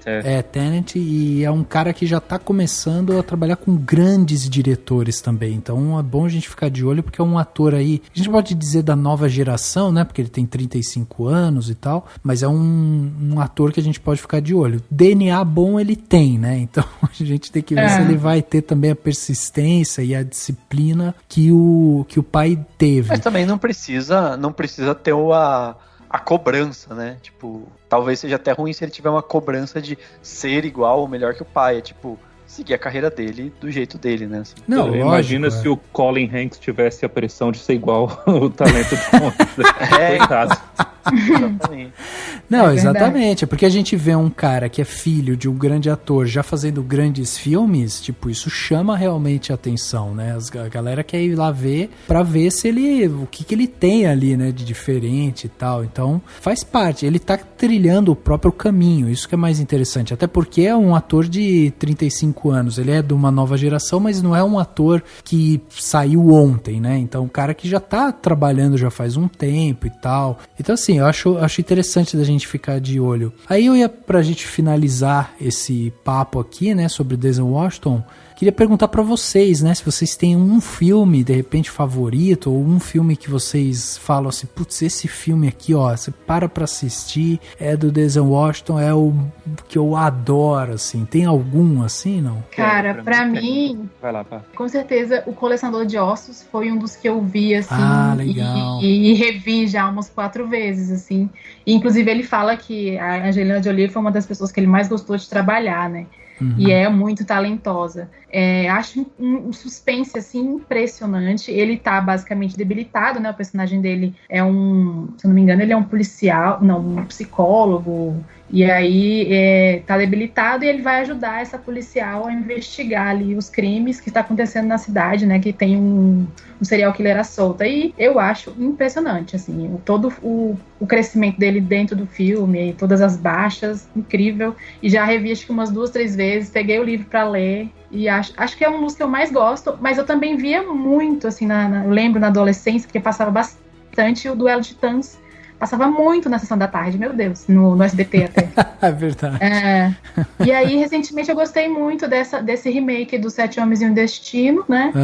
E acho que os papéis... O Malcolm X, eu acho que tem uma total revirada dele, porque ele começa de um jeito e termina de outro, e também é um filme que eu gosto muito, até revi domingo. Os filmes dele a gente não falou, mas os filmes dele são muito longos, né? O Malcolm X tem quase 4 horas, cara. É verdade.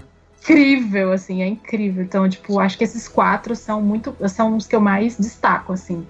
Pra mim, não é o melhor filme dele, mas é o filme que mais me ganha no coração, é o Duelo de Titãs. Eu adoro esse filme, eu não sei explicar exatamente o porquê que eu gosto tanto, mas talvez na época eu passava muito Sessão da Tarde, eu sempre parei pra ver, se eu tô zapeando em algum streaming, ele aparece, eu costumo dar play, eu gosto muito desse filme, não é um grandioso filme assim, ganhador de Oscar, nem seria, mas ele é simpático. Ele é muito simpático e trata da questão do racismo de uma maneira bem didática. Não é uma coisa tratada com preconceito como Filadélfia, é uma coisa bem didática, mas funciona. Eu gosto todo o elenco de apoio da molecada do time, são super carismáticos. E é um filme que me pega, eu sempre paro pra assistir, eu sempre recomendo esse, que é um filme que eu acho eu acho que ele merecia mais fama de qualidade, digamos assim. Outro que eu adoro, o que a Bárbara mencionou um pouco antes, que é o Possuídos. Eu acho esse filme muito legal. Faz tempo que eu não revejo, estava bom de rever mesmo, mas é um suspense bom, um terror bom, uma coisa mais sobrenatural, que não é o que eu costumo ver o Denzel Washington fazer, e dá certo, e o final é legal. Não vou falar qual é o final, não, mas é o final que eu fiquei, eita! E pra dar mais eu vou falar do Incontrolável, do Tony Scott, que ele atua com o Chris Pine na história do trem que perde o freio, não lembro exatamente porquê, mas nessa história relativamente simples e direta, o filme consegue te deixar numa tensão daquela tensão boa de filme que você fica agoniado, sabe, no suspense, o filme inteiro. Sim. Esse filme consegue fazer isso muito bem, então são 3 indicações que eu deixo aí do Denzel Washington. É engraçado, né? Porque Incontrolável é um dos filmes mais curtos dele, que tem 1h30, mais ou menos. Caramba. E é um filme assim também, que prende. Parece que é um episódio de série, né? Porque você fica preso nele, assim. Totalmente. E o filme que a Bárbara falou, do Colecionador de Ossos, entra justamente naquela questão. Tipo, ele faz policial que sofre um acidente, fica tetraplégico, e ele é um cara super inteligente e tal, tipo, é aquela coisa que ele não é muito vulnerável, assim, né? Então, por mais que ele tenha um personagem tetraplégico, ele traz aquela imponência, né, de Denzel Washington, assim, isso é muito louco. Ele é quase sempre um super-herói escondido, né? É isso mesmo. E aí, Dani, você tem algum? Eu acho que o que eu mais gosto da atuação dele, que eu me lembro, é do dia de treinamento. Eu lembro que quando ele voltou a filmar com o Antoine Fuqua, eu fiquei mó tipo, nossa, que da hora, e enfim, né, esses protetor aí recentes. Nada demais, né? Assim, pelo menos eu não acho nada demais. Mas o dia de treinamento, eu acho muito foda. O filme como um todo, enfim, eu gosto muito também do Ethan Hawke, né? Que tá no elenco lá com ele. E eu acho ele muito foda e tal. Tem um que eu lembro muito, faz muito tempo que eu não vejo esse filme, muito, muito tempo mesmo. Eu via 2 vezes, assim, quando eu era adolescente, que é o Dossiê Pelicano, que eu lembro que é de muito tenso, assim, aqueles filmes que você fica, né, tipo, nervoso e tal. Me deu vontade agora de rever. E aí eu citaria até os mais recentes que eu vi mesmo, e vi até para me preparar aqui pro podcast, o Malcolm X e o Filadélfia. Que são, assim, aí é o conjunto. O Malcolm X, eu confesso que eu acho que ele tem uma questão que todo filme que é uma biografia mega épica vai ter, que é dar aquela arrastada, porque ele tem que contar a história toda da vida do cara e tal. Então ele tem aquela coisa do tipo, sabe assim, fica longo, fica um pouco maçante, talvez, mas eu entendo que é a proposta dele, né? É pra ser desse jeito, ele é o filme do Malcolm X, que precisava ser com o Denzel Washington e direção do Spike Lee. Mas é muito foda e ele tá excelente. E tem então, muita coisa do Scorsese ali, né? Se você for ver. Porque o Spike Lee foi aluno do Scorsese, então você percebe o que tem ali, que lembra muito as referências do jeito que o Scorsese filma. Não tinha pensado nisso, mas realmente, e é bem aquela coisa, até o fato de ser tipo aquele filmão de 3 horas, né? Super... Tal, é bem aqueles filmões do Scorsese, né, contando a história toda e tal, no caso o Scorsese faz mais dos gangsters em geral. Sim. Mas é muito importante, acima de tudo, eu acho que Malcolm X é tipo importantíssimo, né, pra todo mundo assistir, assim, aula de entender a história e entender as coisas e tudo mais. Então pra mim são esses 4 aí, de que mais se destacam na minha memória e dos que eu mais gosto e tal. Eu gosto de O Protetor, cara. Esses filmes de agentes, assim, que estão aposentados e o cara era um super agente e tal, eu adoro esse tipo de filme. Eu acho muito divertido e tal, e eu acho que o Denzel Washington, como ele tem essa imponência, o personagem dele é muito bacana. Então é um dos últimos filmes, assim, de ação que eu recomendo pros outros verem, né? Mas assim, ó, pra falar alguns só, a gente já falou dos principais, né? Eu acho que os que ele levou o Oscar, Dia de Treinamento, Tempo de Glória e tal, são filmes que você precisa assistir. Como eu já comentei aqui no podcast, eu acho que Filadélfia pra mim é um filme que mora no meu coração, assim. Eu já assisti esse filme inúmeras vezes e eu adoro, principalmente porque tinha essa troca, né? Tom Hanks e Denzel Washington, que eu acho maravilhoso. E tem 2 filmes que eu queria destacar aqui também. Um é Maré Vermelha, que é um filme que eu adoro, filme de submarino, guerra, drama, suspense e tal, e que tem um Denzel Washington fazendo essa brincadeira, né, da atuação com o Gene Hackman. Cara, eu adorava esses anos 90 com o Gene Hackman de vilão. Era um vilão que era aquele cara que dava raiva mesmo, sabe? Que você falava, puta, que cara babaca e tal. E o Gene Hackman é esse cara. Nossa, e ele naquele filme do Wes Anderson, Os Excêntricos Tenenbaums também, você fica com raiva dele. Exato. Mas não é uma coisa também de vilãozão, mas ele aparece também, você fica com ódio dele. Exato, Eu acho o Gene Hackman um grande ator também, e nesse filme, né, contracenando com o Denzel Washington, é uma coisa angustiante, assim, aquela coisa bem claustrofóbica, né, o submarino, os caras fechados, discutindo lá dentro e tal, é uma tensão gigantesca. Eu adoro Maré Vermelha, fica essa dica. E um outro que também mora no meu coração, acho que junto ali com Filadélfia, é o Hurricane. Hurricane é um filme que eu assisti, um filme de julgamento e tudo mais, que é um filme que, né, mostra aquele cara que é um ex-lutador de boxe e tal, que é preso e ele tenta provar sua inocência, fica anos na cadeia, um filme real, né, baseado em fatos reais, e aí o cara, depois de muitos anos, consegue ir mostrando, né, as coisas que realmente aconteceram com ele e tudo mais, enfim. É um grande filme também. Então acho que Maré Vermelha, Hurricane são 2 filmes assim que eu acho que vale você parar pra assistir. Enfim, Denzel Washington tá aí, tem seus 65 anos, vai fazer 66, não o cara parece, ainda tem... Viu? Não parece. E é um cara que ainda tem muito que dar pra gente, a gente ainda vai ver muita coisa dele. Eu espero que seja um cara que a gente consiga ver ainda ele se desdobrando em outras coisas, porque é um cara que tem material, né, pra gente colher, tem coisa que a gente pode exigir dele, que a gente sabe que ele entrega.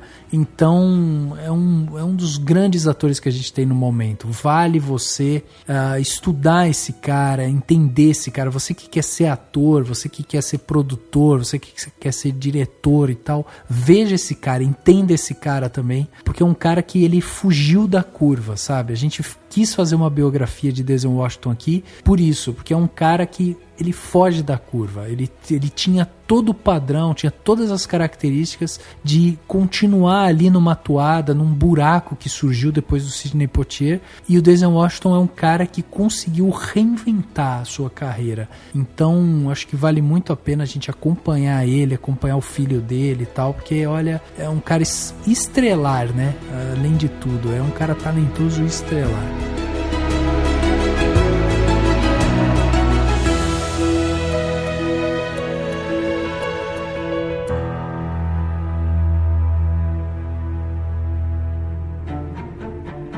Dicas para a sua semana?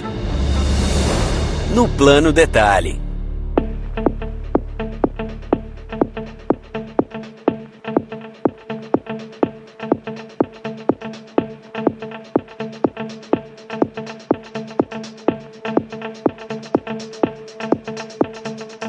Plano Detalhe da semana, aquele momento gostoso, né, que a gente tem aqui para dar aquela dica para você curtir melhor a sua semana, né? Afinal de contas, em tempos de quarentena, nada melhor do que a gente dar várias dicas para que você, né, consiga consumir aí. Depois, até você também que tá ouvindo pode mandar suas dicas pra gente. De repente a gente vê o que você tá indicando e vira um Plano Detalhe contínuo, né, Dani? Não para nunca o Plano Detalhe. Um vai indicando e tal, né? né? O plano detalhe é pra deixar você louco se você tiver, sei lá, ansiedade, que ele quiser ver tudo.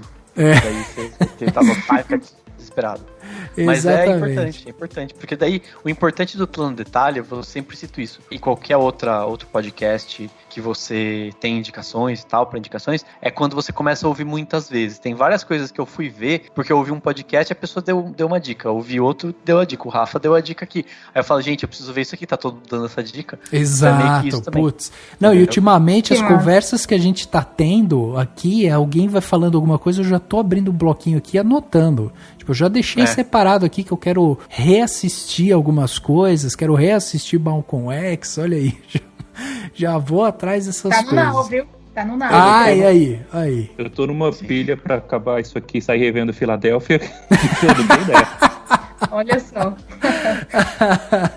Pois é. Bom, gente, vou começar então o meu plano de detalhe aqui. Eu tenho 2 planos de detalhes hoje pra vocês. O primeiro é o seguinte. Tem um podcast, né, aqui, que eu acho que a gente já indicou e tal, mas vou indicá-lo de novo, principalmente por conta de tudo que a gente está vivendo hoje, que é o Foro de Teresina, né? O Foro de Teresina é um podcast semanal de política. Ele é apresentado pelo Fernando Barros e Silva, pelo José Roberto de Toledo e pela Malu Gaspar, e eles soltam os episódios todas as quinta-feiras, lá pelas 5 horas da tarde. Além de ser um podcast muito interessante sobre política, com pessoas altamente gabaritadas, estudadas, jornalistas mesmo, que vão atrás dos fatos e tal, tudo mais, eles começaram a lançar agora, no mesmo feed de podcast, um podcast mais curto e tal, que é o Luz no Fim da Quarentena. Esse é um podcast que vai falar sobre ciência e ele vai falar justamente sobre essa questão da pandemia aí do Covid-19. Então o que eles fizeram? José Roberto de Toledo, ele chamou um professor titular de bioquímica da Universidade de São Paulo, o Fernando Reiná, e o cara é cientista e tudo mais, e aí eles ficam ali conversando e tentando traduzir de uma forma didática os recentes estudos científicos que vão ajudar a gente a sair da quarentena. Por isso que o nome do podcast é Luz no Fim da Quarentena. Então assim, o legal é que ele tá no mesmo feed, você pode ouvir, né, o Foro de Teresina e de repente aparece esse podcast lá. Ele não tem data nem tem hora para sair. Ele vai sair pelo menos 2 vezes por semana, mas ele não tem data certa nem nada. E é um podcast muito bacana porque ele faz exatamente isso. Ele deixa de uma forma muito didática. O último episódio que saiu, que foi o que eu vi, é o episódio 5, que eles falam sobre o retardo fatal. E aí o Fernando Reiná, ele vai explicar como, né, que acontece essa questão da quarentena, né? Por que ela leva algumas semanas até aparecerem as estatísticas e os efeitos, né, dessas medidas que a gente toma na quarentena. E por que fazer o relaxamento da quarentena acaba tendo um impacto social mais lá na frente. Só que ele explica isso de uma forma muito didática, é muito simples de entender. Então eu acho assim, para quem quer tentar minimamente entender o que é a doença, para onde que tá indo, se tem vacina, se não tem vacina, se existe imunidade de rebanho, se não existe, como que tá o ministério, não sei o que e tal. Meu, tem tudo lá. Tem 5 episódios, são curtinhos e vale muito a pena vocês irem ouvir, porque é de uma qualidade impressionante e facílimo de entender, não tem desculpa. E meu outro plano detalhe é de uma série que tá na Netflix. Eu comecei a assistir ela, ainda não acabei, mas já fiquei completamente apaixonado por ela, que é Filmes que Marcaram Época, que tá na Netflix. Cara, eles pegam alguns filmes, principalmente ali da década de 80, 90 e tal, e eles vão contar a história por trás daqueles filmes. E é muito bacana. Então, o primeiro episódio, eles falam sobre Dirty Dancing. E aí eles vão falar sobre o Patrick Swayze, vão falar como é que foi que construíram um roteiro, como que contrataram os atores, os problemas de bastidores que eles tiveram e tal. Cara, é muito legal, é muito apaixonante. Depois eles falam de Esqueceram de Mim, tem muito filme bacana lá. Então fica essa dica para você que quer ver, né, um pouco mais de filme, entender um pouco mais de filme. O Filmes que Marcaram Época, que está na Netflix, vale muito a pena. Tá bom? Então são esses meus 2 planos detalhes aí. E aí, Bárbara, e você? O que você trouxe pra gente de bom nesse plano de detalhe de quarentena, né?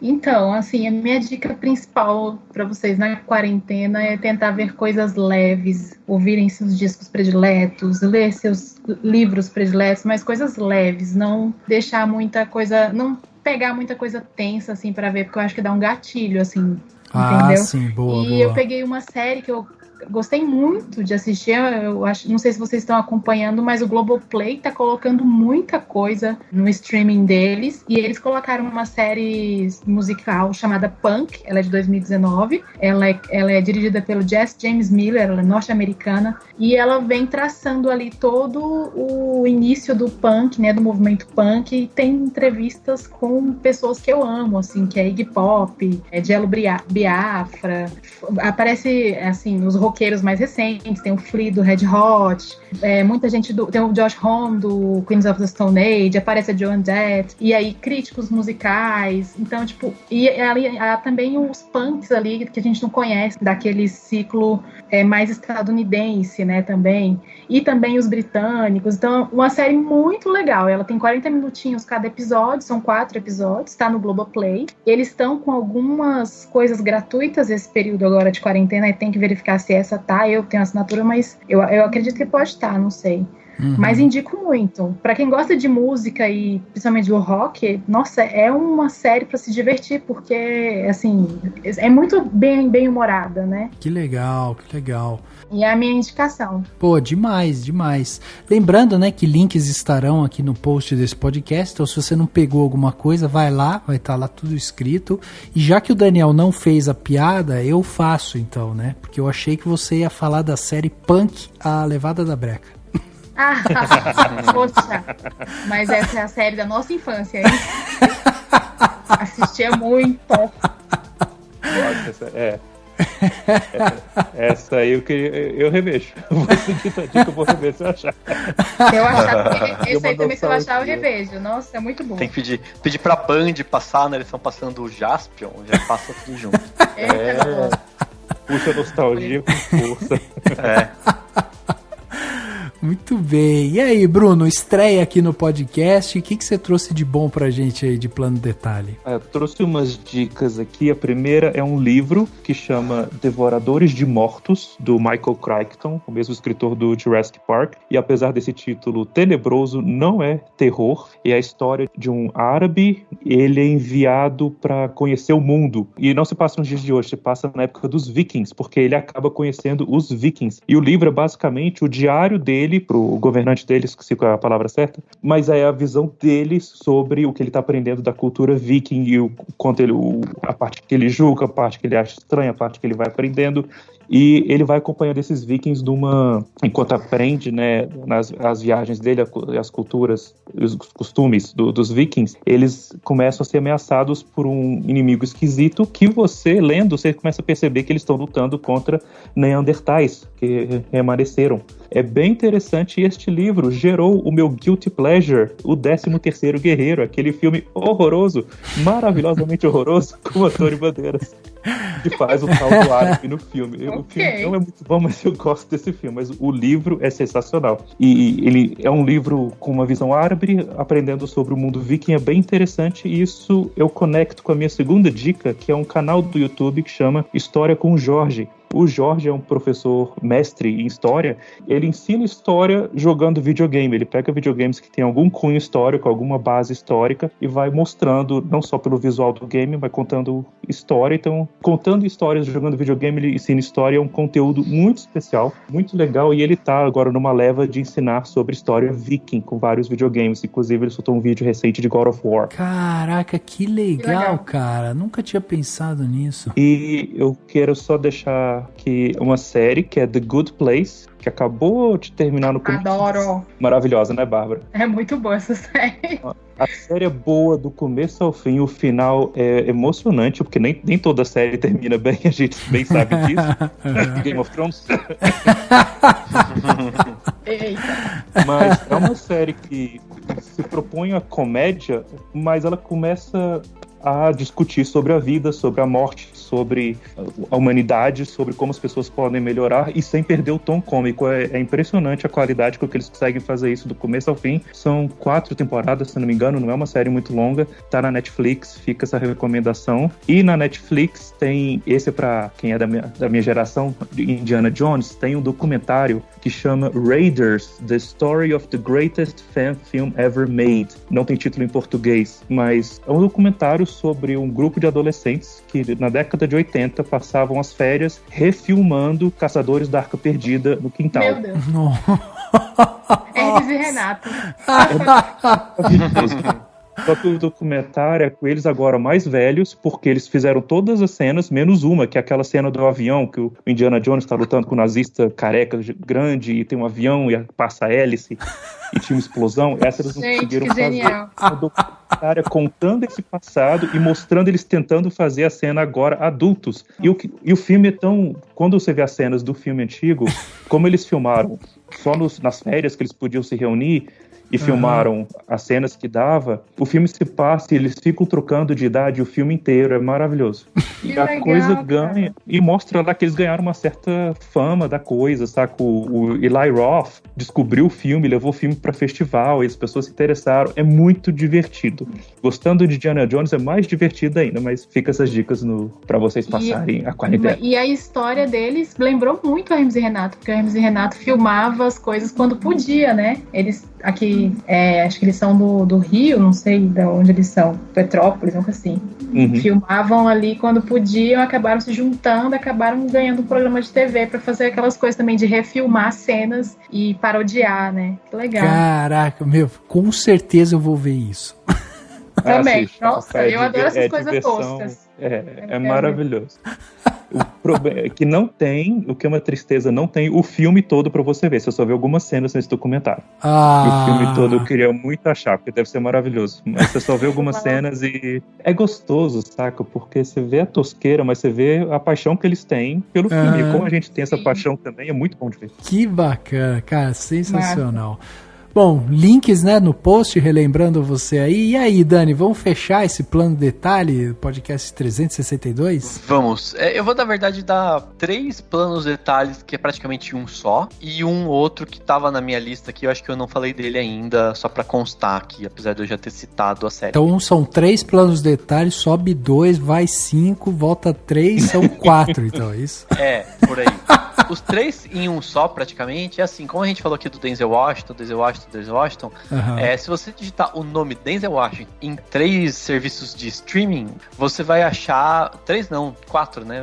Nos 4 você vai achar vários e vários filmes, alguns se repetem um pouco, mas dá pra, ver muito filme dele só neles. Então, na HBO Go, por exemplo, tem Filadélfia, Metrô 123, O Protetor 2, O Livro de Eli, Possuídos. Na Netflix vai ter Dia de Treinamento, O Protetor, 7 Magníficos, que é os 7 Homens de um Destino, né? Eles às vezes trocam de título. Tem inclusive o Dossiê Pelicano que eu falei, eu já tô aqui louco pra ver. Sob o Domínio do Mal e tudo mais. Lá no Telecine Play tem Plano Perfeito, o Roman J. Israel, tem aquele Um Anjo em Minha Vida, que é com um filme que ele fez com a Whitney Houston. E na Prime Video tem o Malcolm X, também o Sob o Domínio do Mal, o Gangster Americano e alguns outros, um que chama O Plano Perfeito, vários outros de ação. Então, assim, a dica basicamente é todas essas principais redes de streaming tem muitos e muitos filmes dele. E a minha outra dica que eu quero deixar aqui é uma dica que a Bárbara não vai poder assistir e que quem quiser não vai poder não, né? Porque ela falou que não, pra não ver nada, pra ver só coisa leve, que é da série Years and Years. Eu cheguei a dar essa dica, Rafa? Não. Detalhe? Não, né? Porque eu finalmente terminei de ver, comentei várias vezes no Twitter, então pra constar aqui no plano detalhe, a série Years and Years da HBO, ela vai ter gatilho. Então, se você tiver tenso, não veja. Se você tá com problema de gatilho, sei lá, se você quiser relaxar, não veja. Mas se você estiver preparado, ela vale muito a pena, porque ela é muito boa, muito pesada, não precisa ver de uma vez, vê um episódio, descansa, vê outro. Emma Thompson maravilhosa nessa série. Emma Thompson tá, tipo, fenomenal, assim, e é uma série, enfim, sensacional, até pra gente refletir sobre muitas coisas do mundo atual. Aí é muito legal, porque tem umas coisas que eles não preveem que iam acontecer e aconteceram, mas tem coisas que fazem referência a essas coisas, então até nisso eles conseguiram prever algumas coisas. É muito louco mesmo, e vale muito a pena, desde que você esteja com a sua saúde mental em dia. Mas é isso, são essas duas dicas.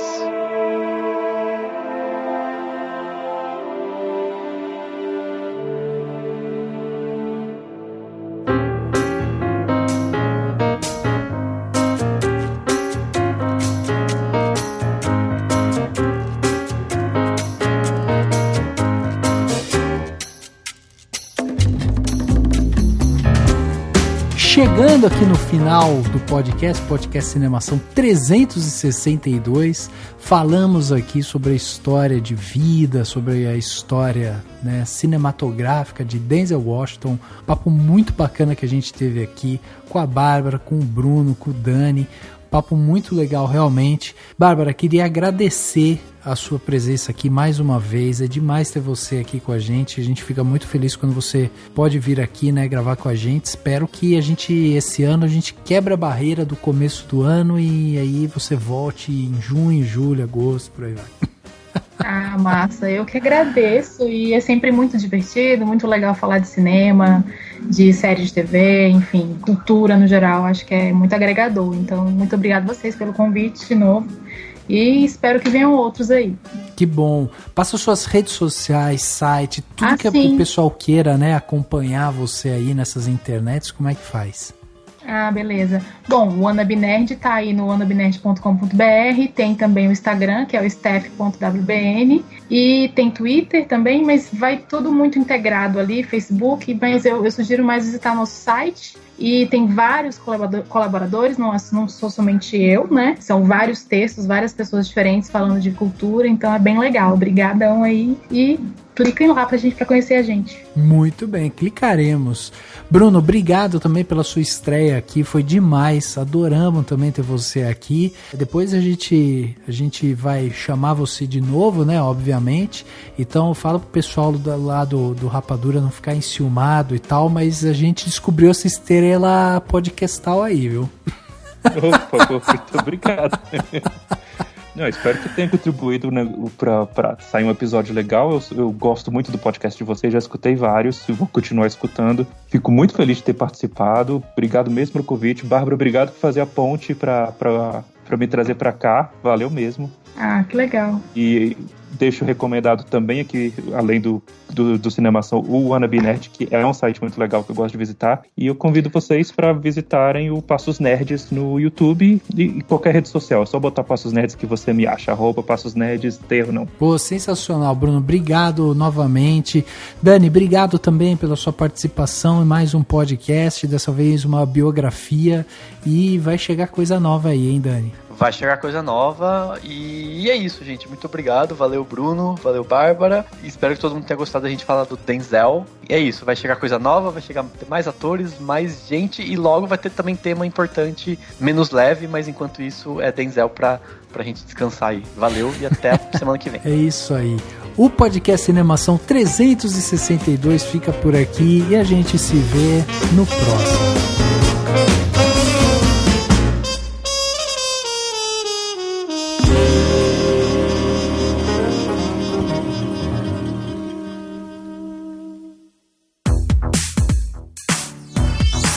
Esse podcast foi editado pela Isso Aí Design.